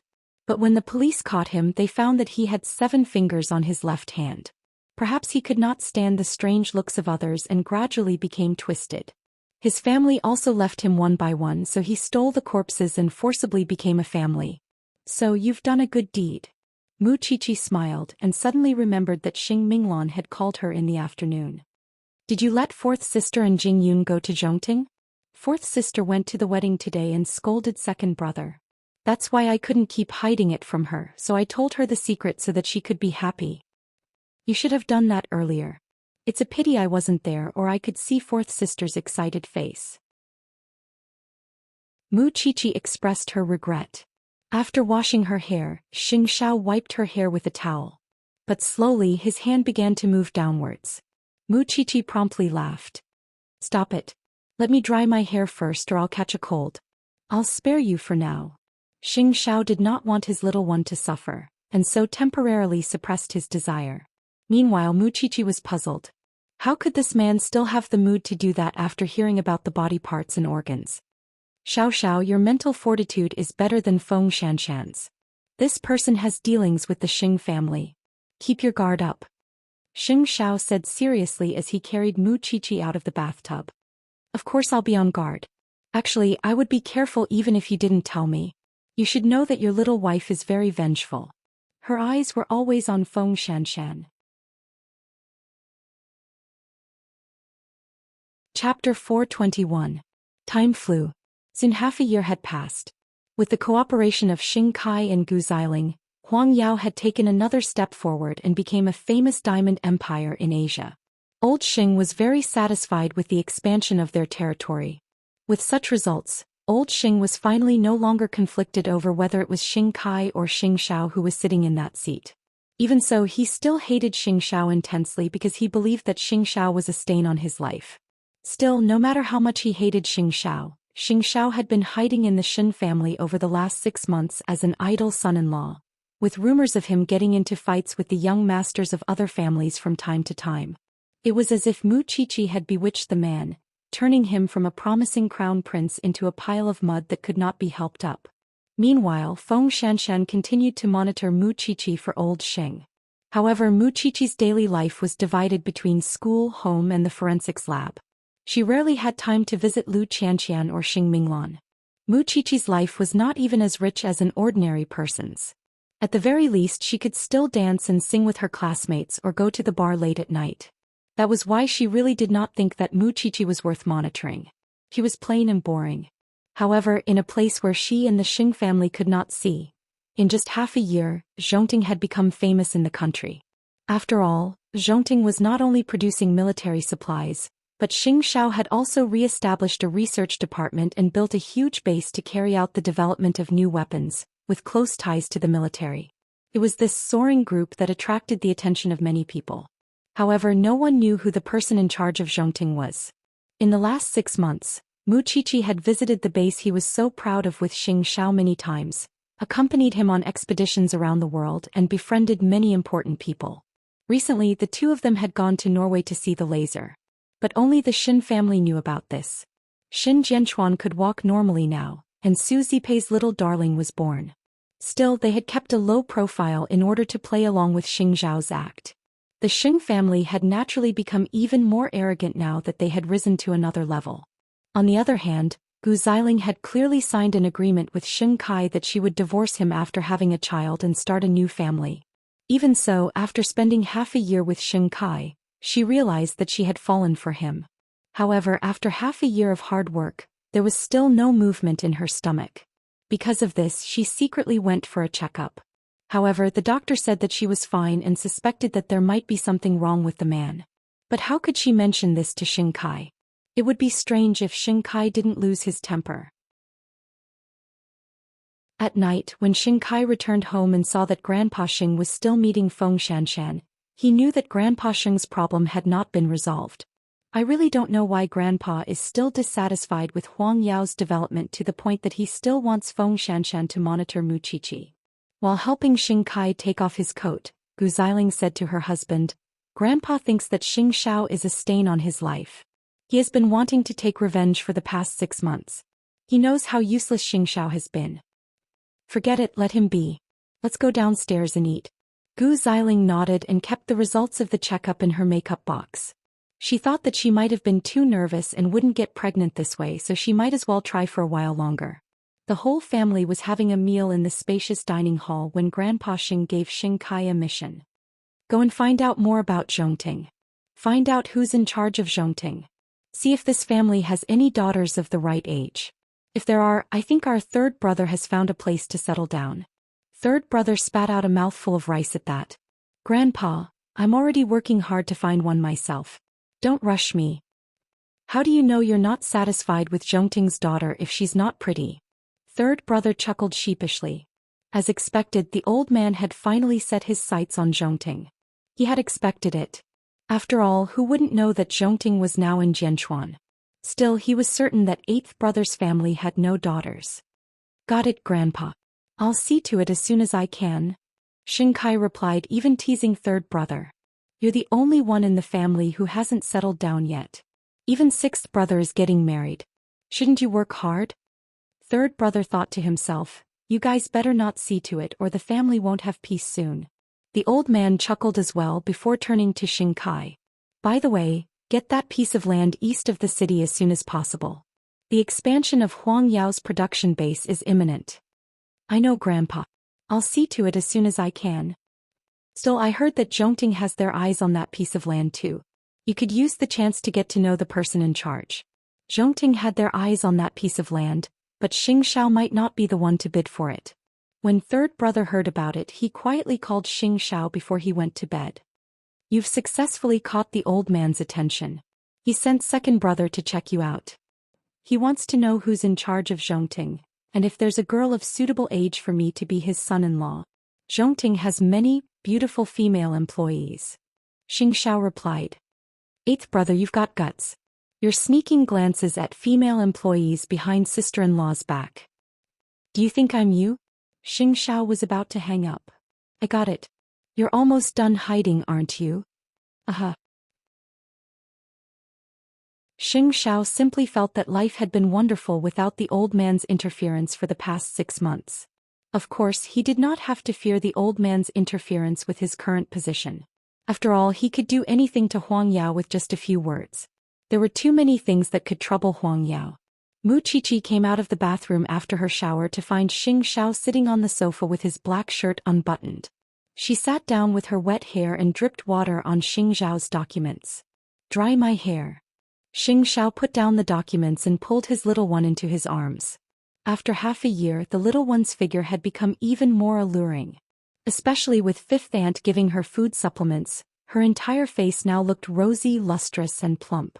I heard it when I was showering. What did third brother tell you? Xianxia chuckled softly at third brother's words. Chapter 422. The Xing family wants to know if we have an unmarried daughter of suitable age, so that they can marry third brother to us. Heh. Mu Qiqi glared at Xianxia in disdain. Wouldn't the Xing family always try to curry favor with any major family? Isn't the Su family and the Gu family enough? The problem is my daughter is already taken. Wait, where would we get a daughter? Mu Qiqi was puzzled. Xianxia straightened Mu Qiqi's body and took out the hairdryer from the bathroom before answering her unhurriedly. Who else would I spoil other than you?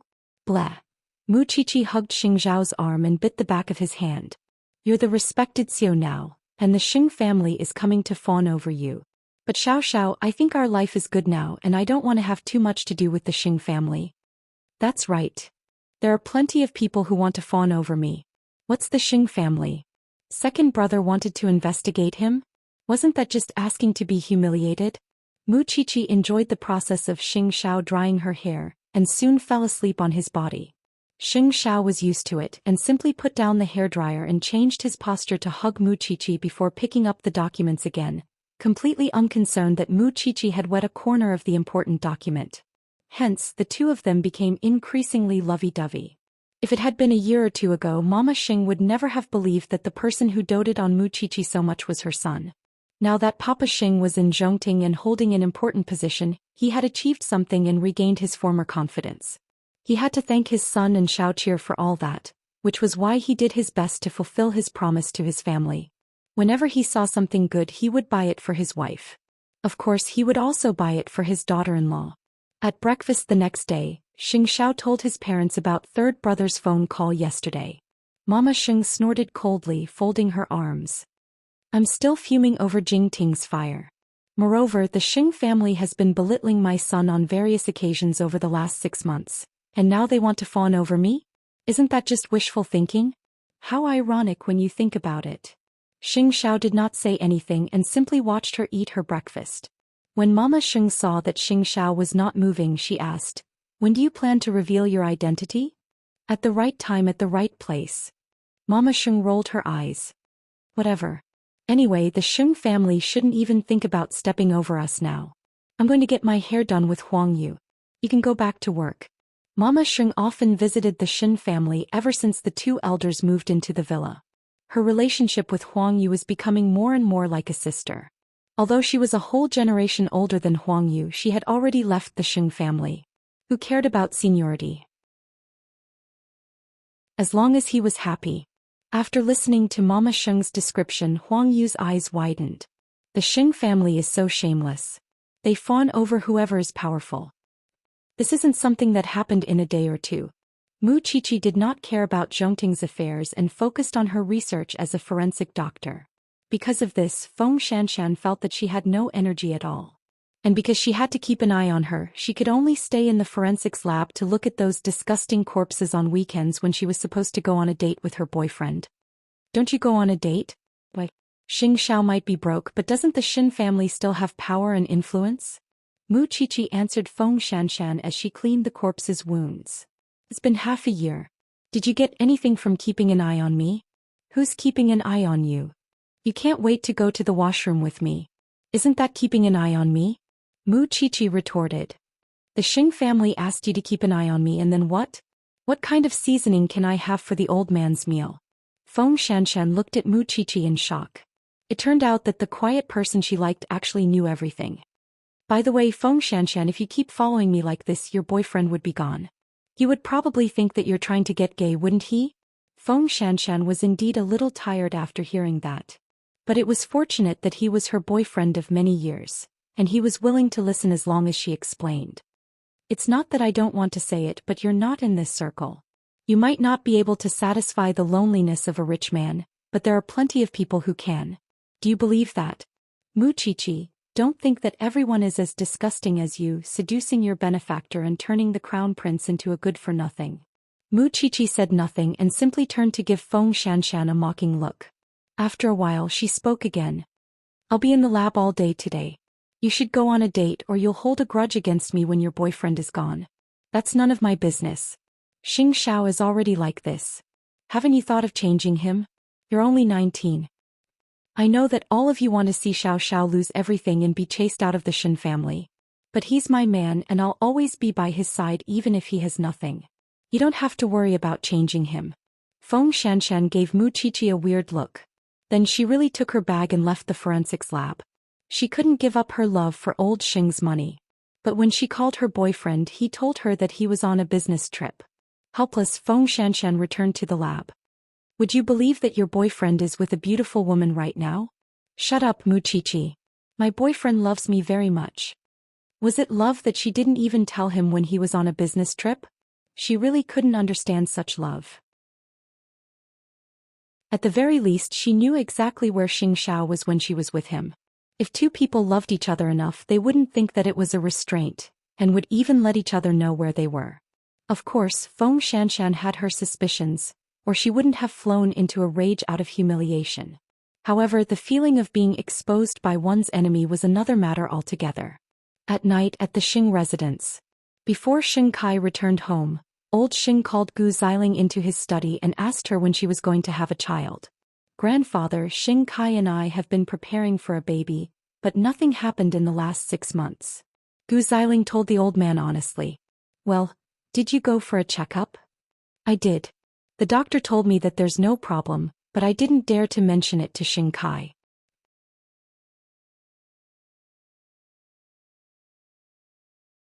Chapter 423. Is that so? Old Xing looked at the walking stick in his hand and told Gu Xiling, maybe it's not the right time yet. Just wait a little longer. After all, who would want to admit that their grandson had a problem in that area? Although Gu Xiling thought so too, there was still a knot in her heart. After being married to Xing Kai for half a year, they had been so close to each other that she almost got carried away. I know, grandfather. But if she still could not get pregnant, she still had to think of a way to get Xing Kai to the hospital for a checkup. A few days later at the land auction, everyone was discussing that they would be able to see someone from Zhongting today. Xing Kai was naturally looking forward to it from his seat. Moments later, Su Che and another deputy CEO of Zhongting entered the main hall of the auction. At that moment, many people in charge deliberately turned to look at the person in charge of Zhongting. After all, the company was too mysterious.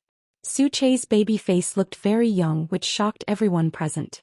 To be able to strengthen Zhongting to such a terrifying extent in such a short period of time, could it be this young man? No one knew the answer. And among them, Xing Kai was the most puzzled. As he remembered Su Che. He had thought that Su Che was a bartender when he sent third brother home, but he turned out to be someone from Zhongting. Could third brother know someone from Zhongting? Soon the bidding began. The piece of land in the east of the city was priced at 1.3 billion. Many of the big shots present also scrambled to raise their cards. However, most of them raised their bids in the millions. Even when it came to Huang Yao and Shinkai's land, he only raised it by 100 million. But when it came to Zhongting's bidding, Su Che raised 2.6 billion. Everyone was shocked. Many big shots also felt that the land was still desolate and not worth such a high price, so they all gave up. However, Xing Kai continued to follow up because Huang Yao was determined to get that land. 3 billion. 4 billion. 5 billion. Xing Kai continued to bid. 6 billion. Su Che's cool voice rang in the hall. 5 billion. This time Su Che did not follow up. 5 billion going once. 5 billion going twice. With that final blow, Huang Yao successfully acquired that piece of land. However, he still felt that Su Che was deliberately inflating the price of the land. Everyone thought that Xianxia was crazy. The land that was originally worth 1.3 billion yuan had been forcibly raised to the current sky-high price. At the same time, they were also curious about Zhongting's net worth. How could they so easily bid a land price of 6 billion yuan? After the auction ended, everyone left. At this time, Xianxia walked up to Su Che and asked, "We met last time. You sent third brother home." "Really? But I don't know your third son." "I just met him at the bar and gave him a ride," Su Che replied. "Are you really the person in charge of Zhongting? My family doesn't have any daughters or sons of marriageable age. I'm afraid I'll have to disappoint you, Chief Sheng." Su Che hit the nail on the head and walked around Xianxia to leave the venue. But Xianxia was stunned. How could Su Che be so clear about the Xing family's intentions? Zhongting was truly mysterious. Having completed his mission, Su Che returned to Zhongting to report. Xianxia was delighted to learn that Huang Yao had spent 6.5 billion yuan. They've really expanded their business in Asia. Now they're showing off their wealth. 6.5 billion shouldn't be much for Huang Yao, Yi Futian said. 6.5 billion is certainly nothing, but it's not worth it for that piece of land. Now I've settled the score with the Xing family for burning down Jingting. Su Che was puzzled at that. Didn't Miss Chi-Chi already seek justice half a year ago? That little one had caused Huang Yao's shares to fall and its market value to evaporate. In truth, it was just a virtual economy because the money didn't really go into anyone's pocket and simply disappeared from the market. For Huang Yao, it's not a loss even if it doesn't go into their pocket. It's only when the 6.5 billion yuan is given away that the Xing family would feel the pain. I see. Still, Chief Xing, can you hold that grudge for so long? I can hold it for longer. Do you want to try? Su Che quickly waved him off. At the Xing residence. When old Xing learned that Xianxia had spent 6.5 billion yuan to buy a piece of land, he was almost overcome with rage. Still, Xianxia had his own excuse and was very good at diverting the old man's attention. Zhongting is deliberately provoking us, trying to suppress Huang Yao's momentum. Grandpa, I can't let Zhongting's conspiracy succeed. Although we did spend 6.5 billion to buy the land, in the eyes of others, no one can shake our position in Jianchuan. Did you see the person in charge of Zhongting? The old man turned his attention to the mysterious Zhongting as expected. I saw a young man, but I suspect he's not the real person in charge. Investigate this matter thoroughly. Don't waste your money for nothing. You wouldn't even know you're being toyed with. Don't worry, grandfather. As long as Xianxia successfully shifted the problem to his face and Huang Yao's honor, the old man would definitely admit defeat. Over the last 6 months, he had become well versed in how to deal with the old man, and would no longer fight him head-on like before. Still, the people in the industry could tell at once that Zhongting had set a trap for Huang Yao. Huang Yao had thought how domineering it was to win the land. In the eyes of others, it was rich and arrogant, a fool with too much money. Gu Xiling had also heard the news from the outside.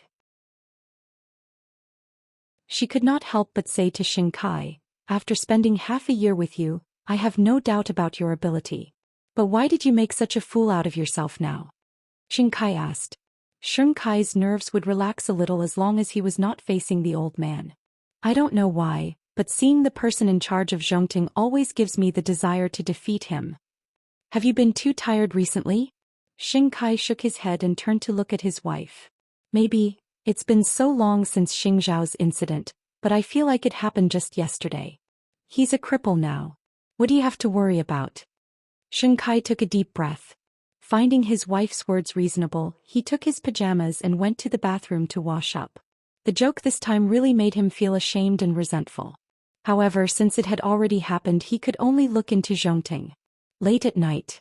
When Mu Chichi reached home, she heard the whole family laughing on the sofa. What good thing had happened?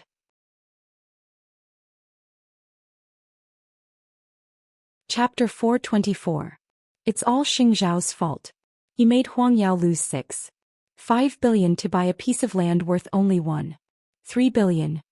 Mu Chichi glared at Xingzhao after listening to Mama Sheng's explanation. Are you taking revenge on Huang Yao? There's nothing wrong with a business competition. How is it revenge? Xianxia answered innocently. However, Wuxia had a feeling that her man did it on purpose. Why are you back so late today? Another tough case. Wuxia said to Xianxia and got up from the sofa. I'm going to wash up. Go to bed early, Dad and Mom. Go ahead. Papa Xing said cheerfully to Wuxia. Ever since they left the Xing family, Papa Xing was more and more satisfied with his daughter-in-law. Before this, he thought that she was young and their family did not live together. That was why he thought that she had bewitched Xianxia and misunderstood her a lot. But after living together, he realized that this girl was not pretentious at all. She was sensible and smart. She would think about her family. Most importantly, she was protective. It was no wonder that his son would fall for her completely. You've seen enough. Let's go back to our room and rest. Son, you're almost ready. Xianxia watched his parents go back to their room. Then he picked up the documents and continued reading. Indeed, it was time. Wasn't there a big shot who proposed to hold a top business gathering in Jianchuan? It seemed that it was this month. After taking a shower, Wuxia went downstairs to welcome her man. But just as she sat on his lap, her phone rang. Wuxia looked at the caller ID and knew that it must be another murder case. Another body was found in the sewers. Come and help, Chichi. Wuxia hung up and looked at Xianxia helplessly. Xiao, I might have to work overtime. It's raining outside. Xianxia said to her, glancing out of the window. It's more likely for murders to happen on rainy days. Wuxia got down from his lap and went upstairs to change her clothes. At that moment, Xianxia stood up and said, I'll send you there, but you still have work to deal with. It's the same in the car. Having said that, Xianxia picked up the car key and pulled Wuxia into his arms. If you go out in the middle of the night again, I'll spank your butt. Xiao, do you know that there have been 2 cases of female swine in the city? Their hands and feet were chopped off and they died so miserably in the sewers. In this world, only we can avenge them. Since the little thing had said so, what else could he say? His usual domineering attitude was useless at this moment. What if I ask you to go out to the field when I'm sick? Tisk, of course I'll take care of you first before I go out. After all, there are people over there. Feng Xianxian is trying her best to make a contribution. It's not that she can't do it without me, but you can't leave me, can you? Wuxia's face was written with one word. Self-delusional. Of course, Xianxia merely curled his lips and sent her to the spot where the corpse was found. The professor and the forensics team were all there. Feng Xianxian was there too. They held black umbrellas and stood at the entrance of the sewer. The body had already been moved out. Let's take a look at the corpse first. The professor told Wuxia. Wuxia nodded. She put on her raincoat and crouched under the canopy. It's still fresh. From the color of the livor mortis, it's less than 8 hours old. Their hands and feet were also chopped off with a sharp object. There were no other wounds on their bodies and they had all died from excessive blood loss, just like the other 2 corpses. Did they find red high heels in the sewers too? Yes. The other forensics team nodded. She's a fierce one. Women who lived alone liked to wear red high heels. Their backgrounds were clean and they were ordinary office workers. They had no enemies, did not flirt with anyone, and had normal social relations. She must have a fetish or a gender identity disorder. She targeted women between the ages of 23 to 27, and from the wounds on the corpses, she was shockingly strong. The problem is, the police have investigated the victims' backgrounds, but they did not find anyone unusual. Wuxia thought about it. Still, we have to find something in common. Something apart from the high heels. It was raining in the night, and Wuxia's petite figure was standing under the canopy. Xianxia was shocked. The little one was not afraid at all in the face of such gruesome corpses. In the end, the cold wind was biting. Wuxia yawned in the canopy. When Xianxia saw that, he quickly called Suche. Go buy some hot drinks and bring them to me. The forensic doctors on duty thanked Wuxia when they saw that they could still drink hot drinks in such cold weather. Feng Xianxian saw Xingzhao's car not far away, and would be lying if she said she was not jealous. Although she did not know that Xianxia was now the CEO of Zhongting, her boyfriend, who was also a man, chased her out of bed impatiently and locked the door when he heard that she was going out in the middle of the night. I used to think that forensics was cool when I was with you, but now I know how disgusting it is. Feng Xianxian did not say anything. She drove straight to the crime scene. I think we can start with the high heels. There was only one high heel in each of the 3 murders, and the other was not found in the girls' homes. I think it's still with the murderer. Feng Xianxian voiced her opinion. We can start with the high heels and see if we can find anything. I'm afraid the 4th and 5th victims' corpses would have been found by the time you're done with the high heels. Mu Qiqi retorted. Then according to you, how should we investigate? Look for the murder weapon. So far we haven't found an accurate murder weapon. If we know what weapon it is, we can roughly determine his occupation and approximate his weight. Compared to looking for the high heels, this is more realistic. The murder weapon is the first, the professor said. Go back to the forensics lab and find the sharp object closest to the wound to test it. Feng Xianxian snorted coldly. Still, bring the high heels back for a detailed report. Do a detailed count of the brand, place of origin, date of production, and so on. Also, the rain is too heavy. You two go back first. I'll follow up with the forensics team tonight. Feng Xianxian and Mu Qiqi shared a look and brushed past each other. You're always so annoying. Same to you. The man you ruined is in the car, isn't he? Why can't he come down and greet everyone?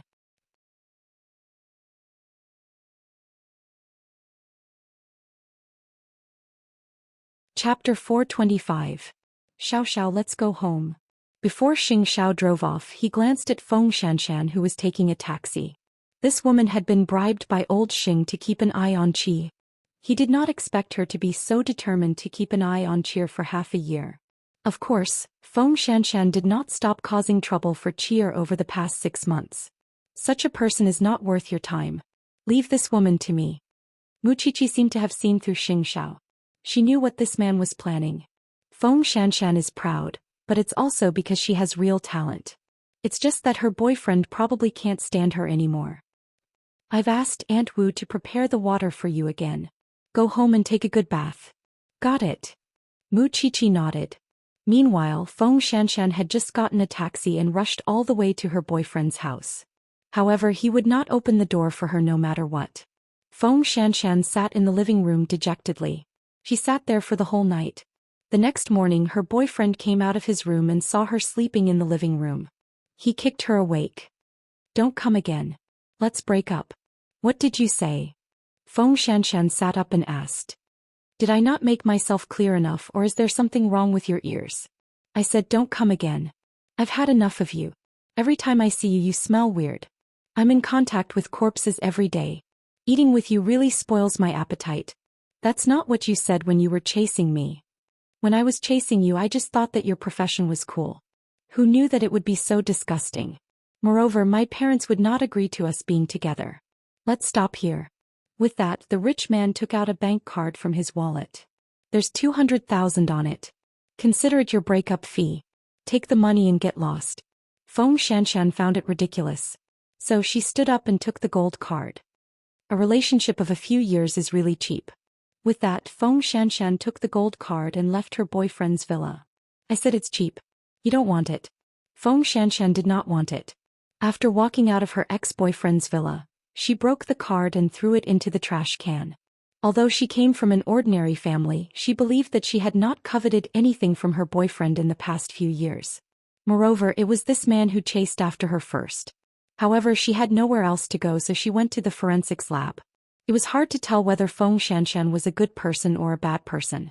That was why Mu Qiqi had always tolerated her surveillance. When Xiao left the house the next morning, he told Mu Qiqi, "Come with me to a business gathering in 2 days." "Okay, I'll spare some time for you," Mu Qiqi replied. She didn't know that Xiao was planning to reveal his identity that very night.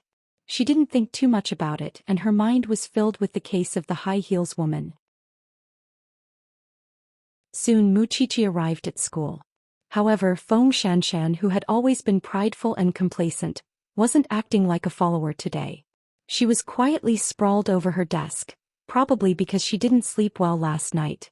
After school they went to the forensics lab together. However, Mu Qiqi could tell that Feng Xianxian's complexion wasn't quite right. "You look worse than the corpses inside."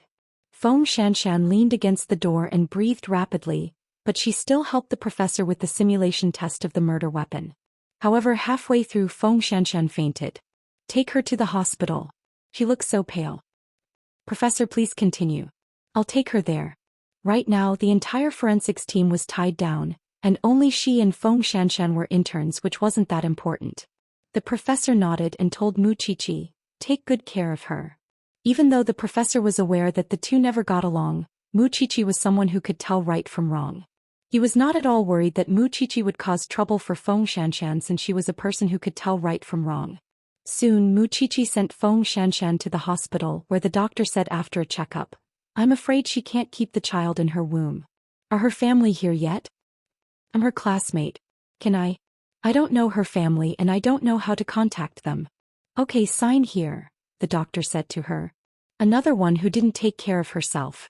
After Mu Qiqi signed, the doctor's operation was quick. In less than an hour, Feng Xianxian was wheeled out and she was awake. However, her complexion was very bad and she was even more surprised when she saw Mu Qiqi guarding her in the hospital.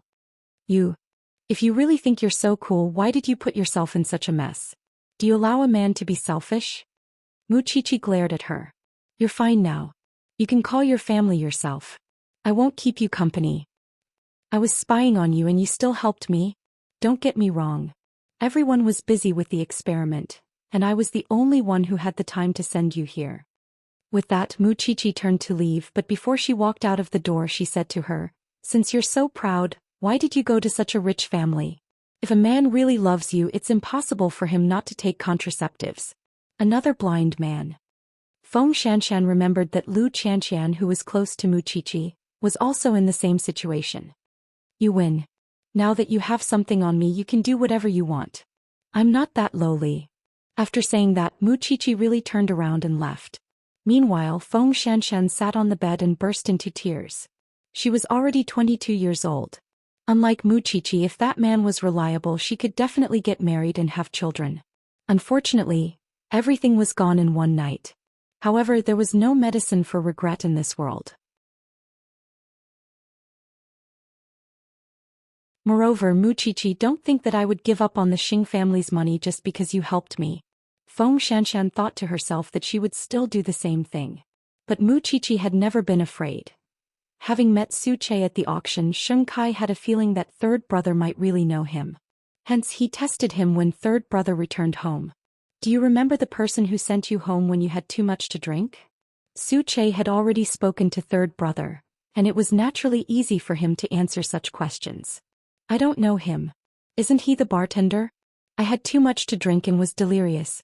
Why are you asking about him? He's the person in charge of Zhongting's plot of land in the east of the city.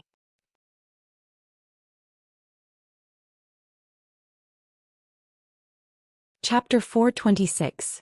You're overthinking it. I'm just asking. Third brother nodded. Alright, I'm going back to my room. Oh, by the way, I heard that there's a top business gathering in a few days. We're all going, aren't we? Sister-in-law, me and you, we're all going.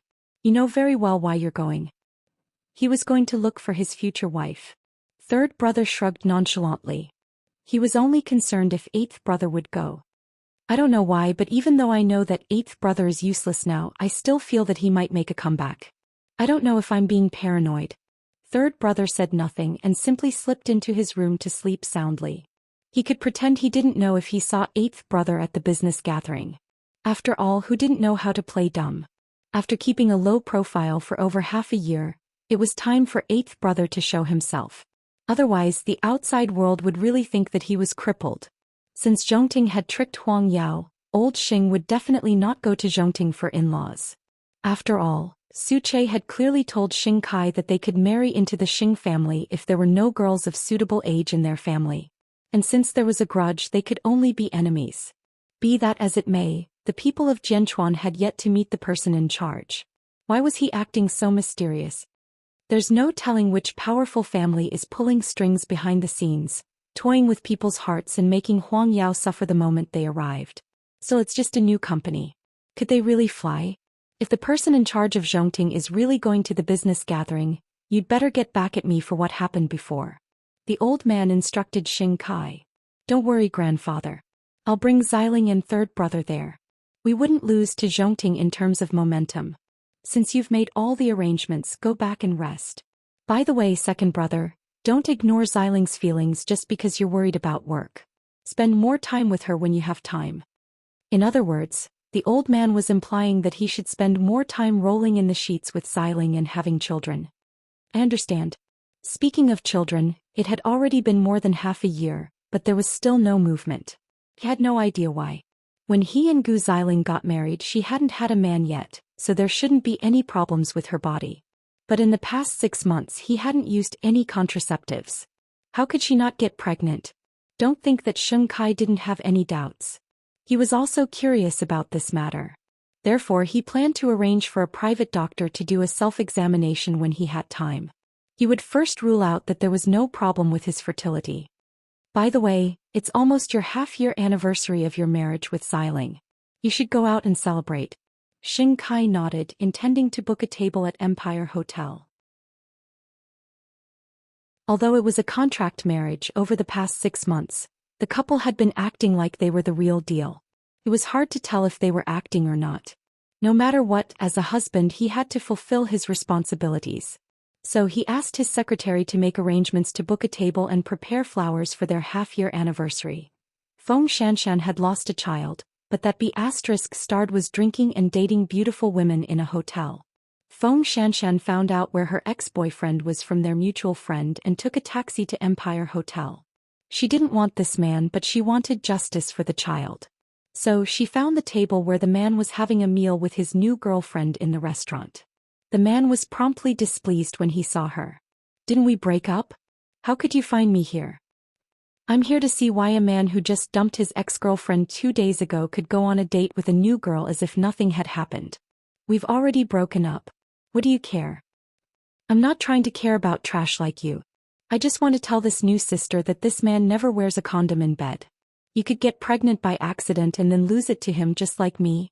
The girl felt disgusted at those words and rose from the table. "Sorry, I'm leaving."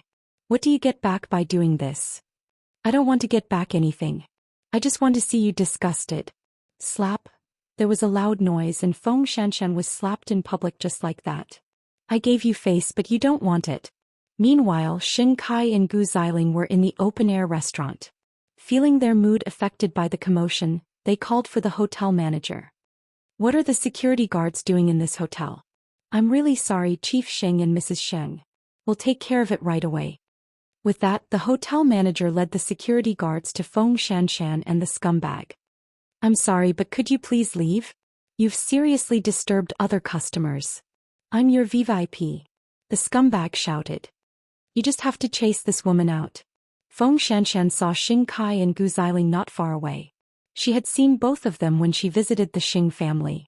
Still, they probably wouldn't remember her. No, they wouldn't stand up for her even if they remembered her. Who did she think she was? In the end, it was Mu Chichi who called. "The professor is asking why you're not here yet. What time is it?" "I'm in Empire Hotel. I'm in a bit of trouble." For some reason, Feng Xianxian had the illusion that Mu Chichi might be willing to help her. In Mu Chichi's opinion, that woman loved to torment. Of course, she could understand that Feng Xianxian's current mood was exactly the same as Lu Qianqian's before. Even so, wouldn't you be digging your own grave if you went looking for trouble? "Miss, please leave. My friend will be here soon," Feng Xianxian said. "Feng Xianxian, this is the first time I've realized that you're so annoying and despicable." This time, Feng Xianxian didn't hold back and promptly slapped the scumbag across his face. "You don't deserve to call me by my name." Sheng Kai and Gu Xiling were sitting nearby. Unable to hold back at the commotion, he turned to the hotel manager and said, "Aren't you going to ask someone like that to leave? She's affecting my anniversary with my wife." "Miss, please." Hence, Feng Xianxian was escorted out of Empire Hotel by the security guards. Still, it was here that Feng Xianxian saw the disgusting faces of the Xing family. Over the last 6 months, she had been watching over Mu Chichi on old Sheng's behalf. Although she didn't expect Sheng Kai to put in a word for her, it was quite cold-blooded for him to stand by and watch.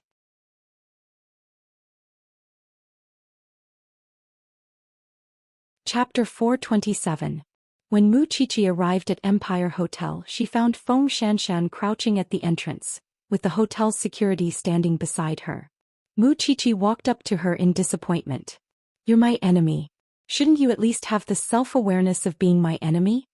Feng Xianxian looked up, her face streaked with tears. All she felt was that she was ridiculous, pathetic, and trampled upon. Now, I finally understand the benefits of being rich.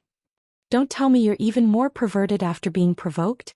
Mu Qiqi pulled her up from the stairs. If a person wants to be respected, money is secondary. First, you have to think highly of yourself. Having a rich boyfriend would certainly satisfy your vanity, but don't forget that rich young masters are not to be trifled with. Don't you regret ruining the crown prince? Why should I? Mu Qiqi was so angry that she almost laughed. Although I don't want to admit it, your ability is indeed extraordinary. With these, you can also reap a good life. Why must you go to a fancy trash can to find a man? I didn't expect that I have such a high opinion of you. Hurry up and clean up your ugly face. Report to the forensics lab. Mu Qiqi did not want to waste any more time on Feng Xianxian. However, that scumbag of a boyfriend had just stepped out of the hotel. When they saw each other, they hurriedly approached. You slut, you haven't left yet. Great. Helpless, Mu Qiqi went up to him and pushed him away. I know you don't care that Feng Xianxian had a child in her, but you should do some good for yourself. The scumbag laughed when he saw that it was Mu Qiqi. And here I was wondering who it was. I didn't expect it to be the bride, Mu Qiqi. What? You ruined the crown prince, and now you want to drag another man down with you? Are you sure you want to fight me head-on with your meager assets? Mu Qiqi asked in return. Who knows, you might end up worse than Feng Xianxian tomorrow. Considering her identity as a member of the Shen family, the scumbag did not dare to spout nonsense. So he found an excuse to warn Feng Xianxian, don't ever appear in front of me again. Otherwise, I'll beat you up every time I see you. Scum like him, you still don't want to admit it? Were you blind before? Feng Xianxian had nothing to say. In fact, she felt that she was quite a scumbag. Now it was just retribution. After thinking it through, Feng Xianxian wiped away her tears and said to Mu Qiqi, let's go. Let's go there now. Don't think I'll give in to you just because you helped me. Do I need you to let me? Both of them quickly rushed to the forensics lab, but the couple who had been enjoying a candlelit dinner at Empire had left the hotel as well. Still, when the waiter helped him get the car, he heard that Mu Qiqi had been there just now. Although they were both in Jianchuan, it had been over half a year since he last saw Mu Qiqi. He didn't know whether the woman who ruined Eighth Brother's future had become more tricky and difficult to deal with. Come to think of it, the Shen family's upbringing isn't too good. There's no telling how long Xiao could tolerate Mu Qiqi if he goes. No matter how long he can tolerate, the Shen family can't let him come back. Kai told his wife coldly. His mood had changed the most over the last 6 months. Xiao did not want anything back then. He just wanted Mu Qiqi alone, leaving behind the huge business of Huang Yao. He had gone through so much to bring Huang Yao to a higher level, and he would never be so generous as to hand over his fruits of labor. Moreover, he liked the feeling of dominating others. Still, the girl who caused trouble just now was hired by Grandpa. Aren't we being a little unreasonable for not saying a word for her? Gu Xiling was still keeping the matter in mind. Still, she wasn't really concerned about Feng Xianxian. She simply wanted to test Kai and see if he was paying attention to that girl. Kai shook his head and opened the car door for Gu Xiling. She's hired by Grandpa. What does it have to do with us? Gu Xiling was only satisfied then. Little did she know that she had almost knelt for Feng Xianxian later. Feng Xianxian's love and hate were both strong, and she naturally held a grudge against Kai and his wife. As for Mu Qiqi, she felt that she and Mu Qiqi were very much alike now. Who wouldn't go crazy around people like the Xing family? It was clear from how old Xing had paid her to keep an eye on Mu Qiqi for half a year that the old man's strong desire for control was evident. When they returned to the forensics lab, there was a new breakthrough in the case of the high heels. First, they had confirmed that the murder weapon was an extremely sharp knife, and that the knife was made with the aid of a certain instrument, which was why it didn't take much effort to cut off the victim's limbs. Secondly, he confirmed the connection between the high heels. All 3 girls had bought them from the same online store. With this information, they could lock onto the next shoe buyer and ensure their safety. Both Mu Qiqi and Feng Xianxian breathed a sigh of relief when they had a clue. At the very least, there would always be good things happening and not everything would be so terrible. Unwittingly, it was late into the night. When Mu Qiqi was about to leave, Feng Xianxian suddenly told her, Do you know why I was chased out of the hotel? Mu Qiqi frowned. Because the current crown prince of the Xing family and his new wife were celebrating their 6-month anniversary up there, and he said that I was disturbing them. So, the Xing family is really annoying. Mu Qiqi sneered and returned home. She felt much more relaxed now that there was a clue to the case. Still, she was a little tired after so many things had happened today. Come to think of it, Feng Xianxian is really an idiot. She knew that going to that scumbag was overestimating herself, and yet she still went for it. Perhaps she wanted to die with him? Xianxia smiled softly. Blah. That scumbag wouldn't be hurt even if she blew herself up 10 times. Mu Qiqi retorted. That's why a girl has to be clear about people. And did you know Xiao? Second brother has really changed a lot. He's so powerful now. I've never doubted his ability, but he's never been a strong-willed person. That was why Xiao trusted third brother more than Xing Kai. And as it turned out, he had the right eye.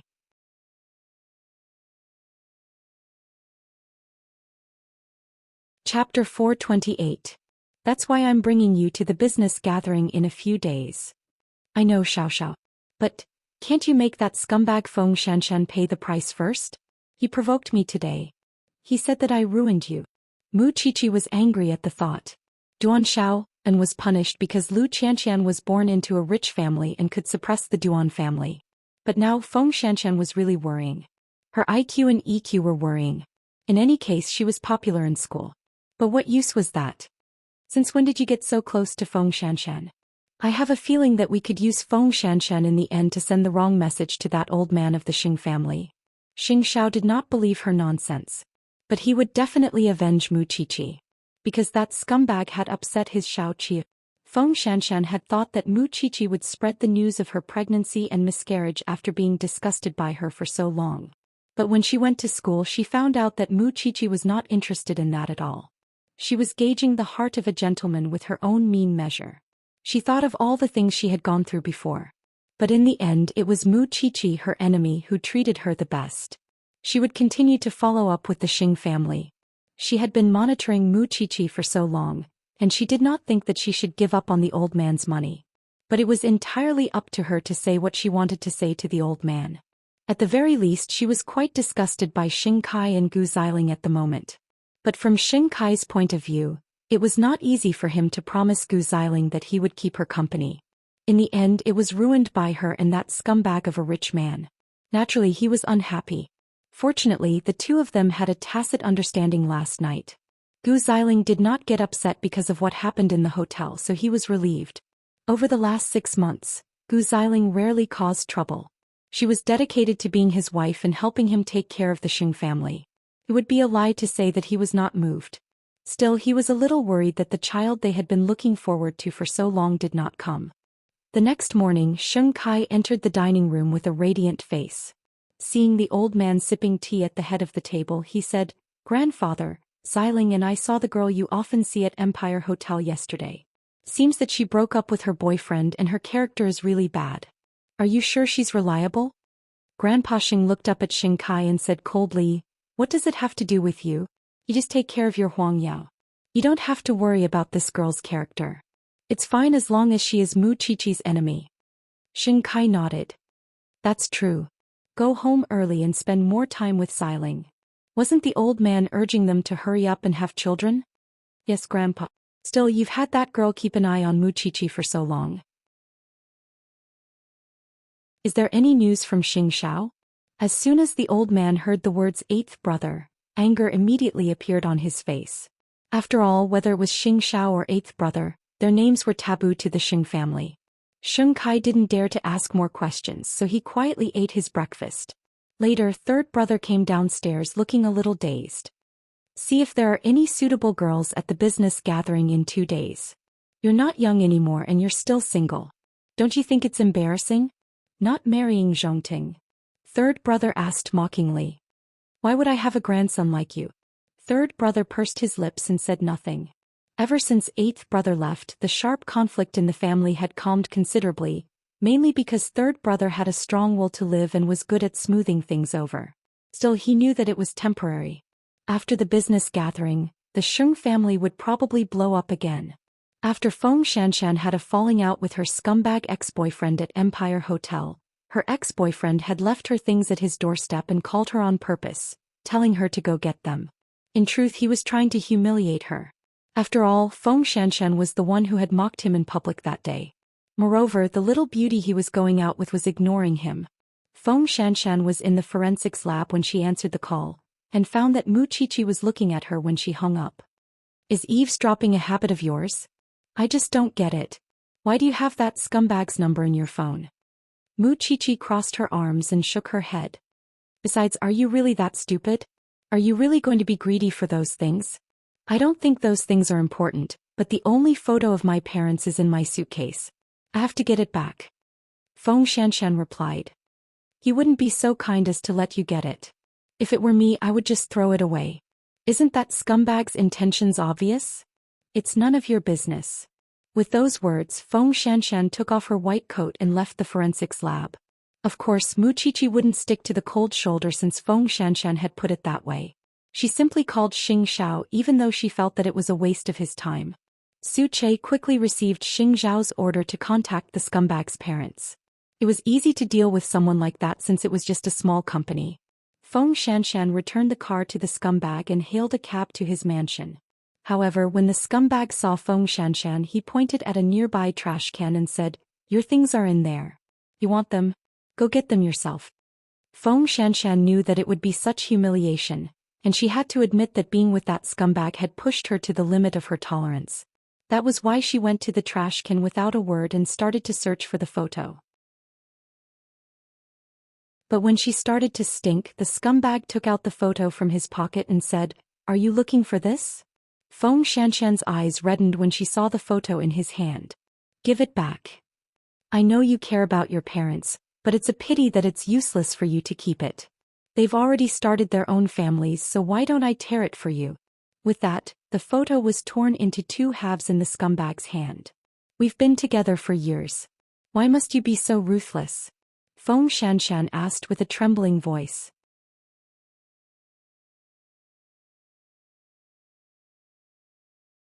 Chapter 429. Give me back the photo. You can do whatever you want. That was the most important thing to Feng Xianxian. Even if the scumbag tore it apart, she wanted the pieces of the photo. "Then come here and kneel before me." The scumbag hooked his finger at Feng Xianxian.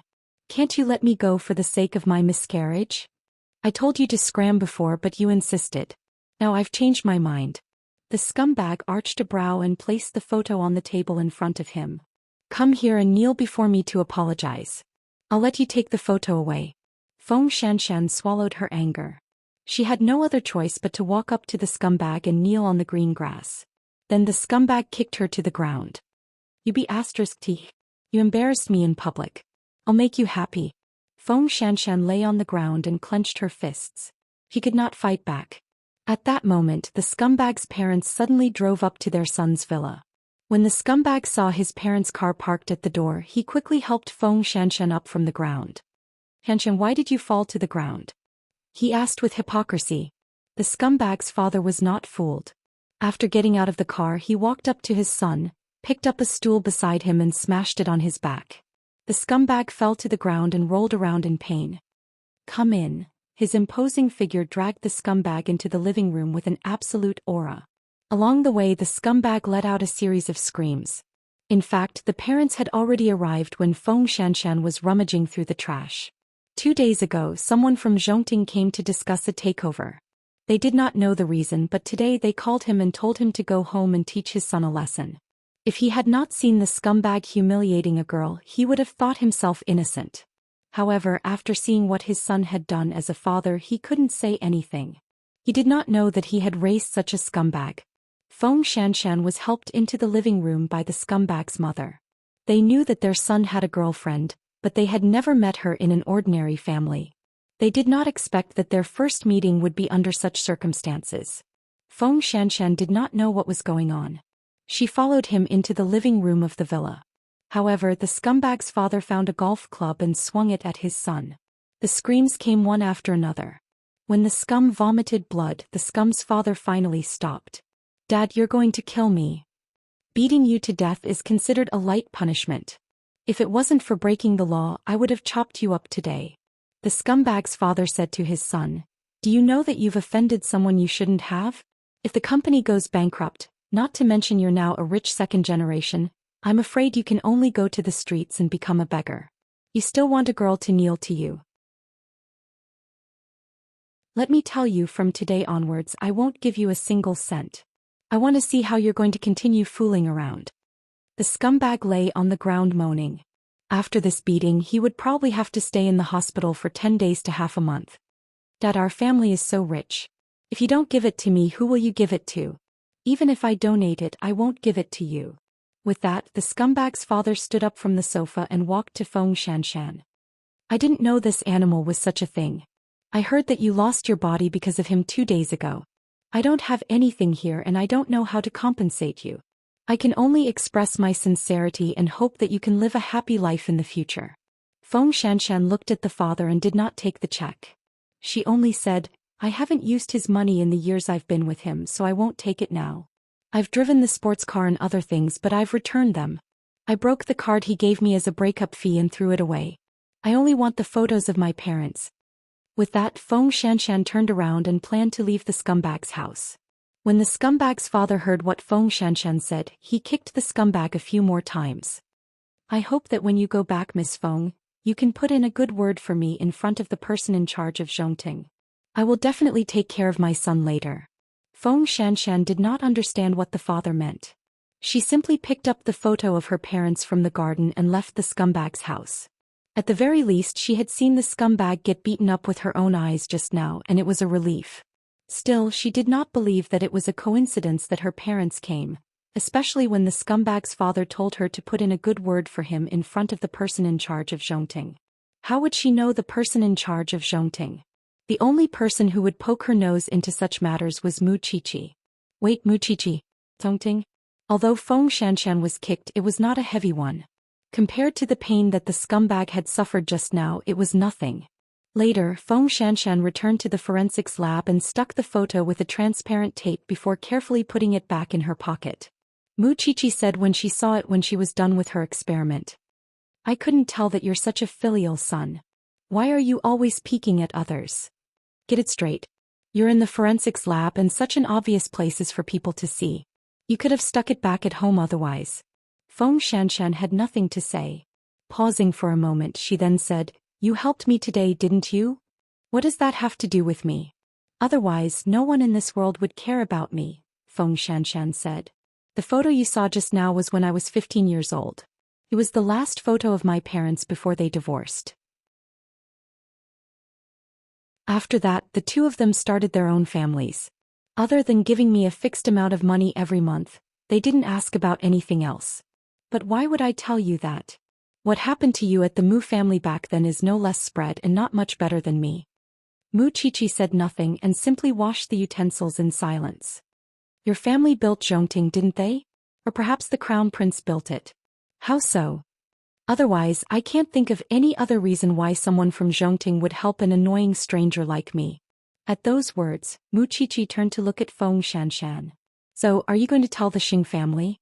Xianxia smiled but said nothing.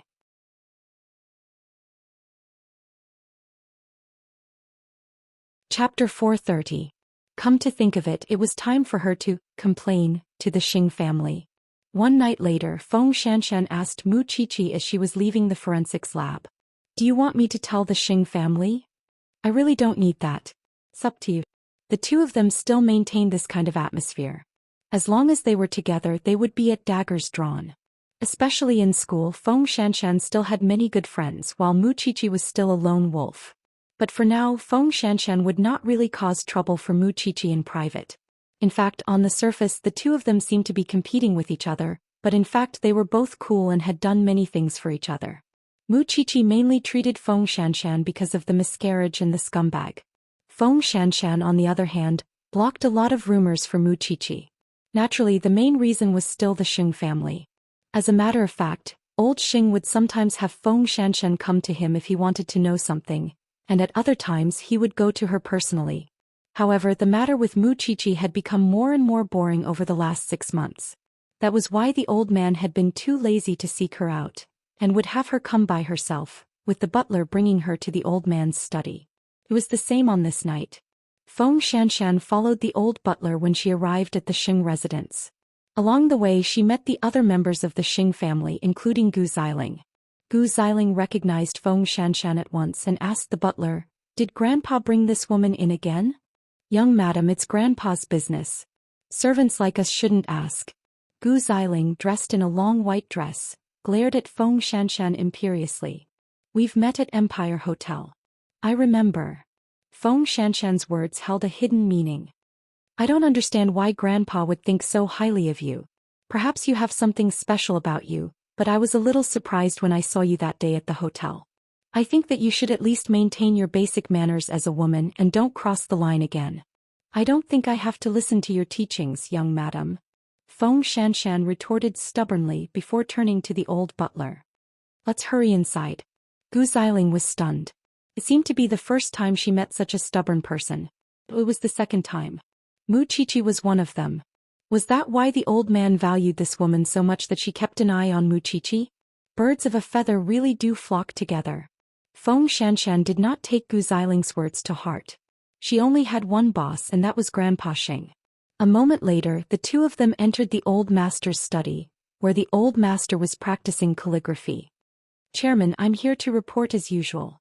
"There's nothing special, let's go back," Grandpa Xing said. "However, you haven't seen Xianxia even once in such a long time." Grandpa Xing was always angry when others mentioned Xianxia. However, he could mention it himself. That was how capricious he was. "I've only seen him once. There was a murder in the middle of the night. He drove Mu Qiqi to the crime scene. He was driving a very ordinary car and he looked very dispirited," Xianxia replied. "He doesn't look like the handsome crown prince at all. What can you do even if you're willing to be ruined by that bitch? In the future you can come here once every 2 weeks. Or if you have any special discoveries you can come here directly. I see that the young madam of your family doesn't like me. I'll call you from now on," Xianxia suggested. "After all, the Xing family isn't a place commoners like us can just come in." The old man frowned at that but nodded. "That works." The family was so arrogant that they considered themselves kings and emperors. And when Xianxia left the Xing family's residence, the servants kept a close eye on her. Were they afraid that a commoner like her would steal something? It was no wonder Mu Qiqi hated the Xing family so much. There was no normal person who wouldn't hate such a family. Their eyes were all on top of their heads. After leaving the Xing family's residence, Xianxia turned to look at the huge mansion. They had a lot of money but they were really stupid. Xianxia had kept a low profile and built Zhongting in just half a year, widening the horizons of everyone in Jianchuan. And yet this family was so short-sighted. It was no wonder Jianchuan lived up to its reputation. She really wanted to know what the family's expression would be when they realized the relationship between Zhongting and Xianxia.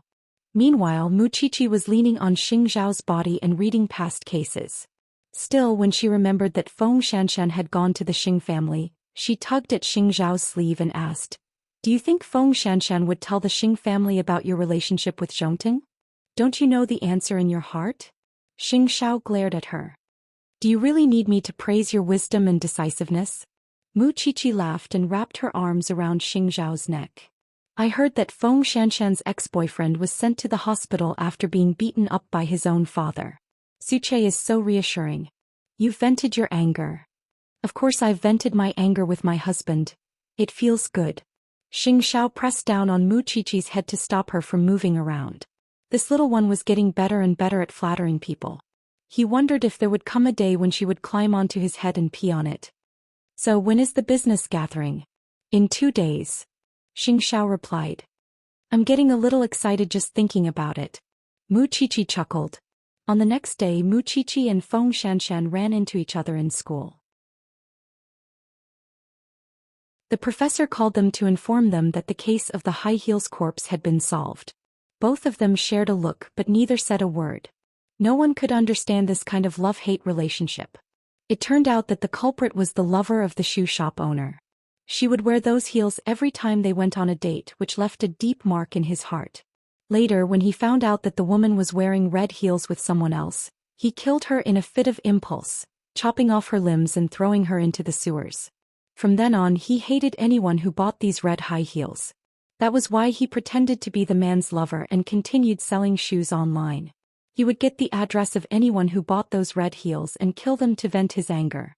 To experience that pleasure, he even built a machine with his own hands that could instantly remove the limbs of a corpse.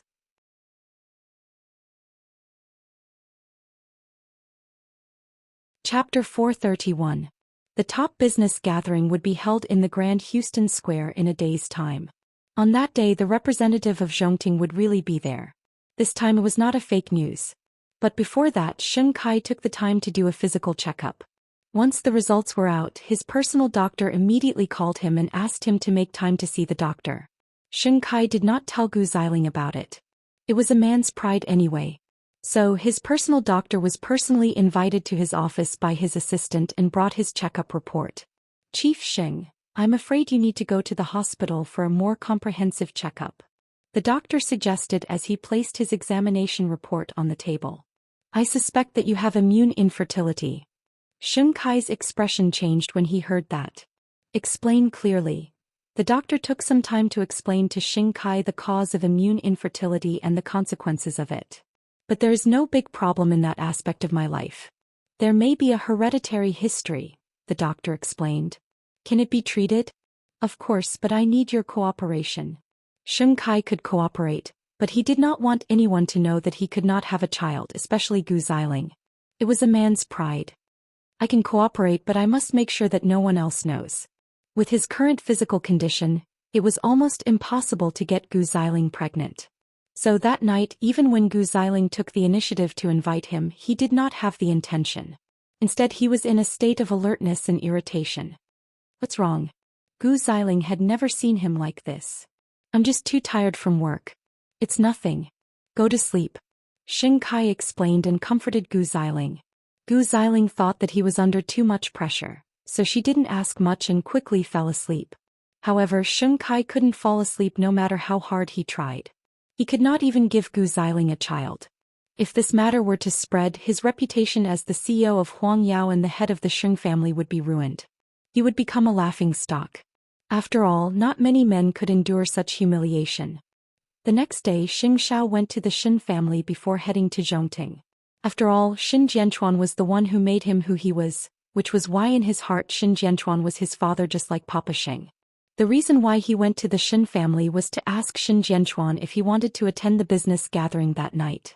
Shen Jianchuan knew that he had already decided to reveal his identity. He did not want to monopolize this identity, so he was willing to share it with him.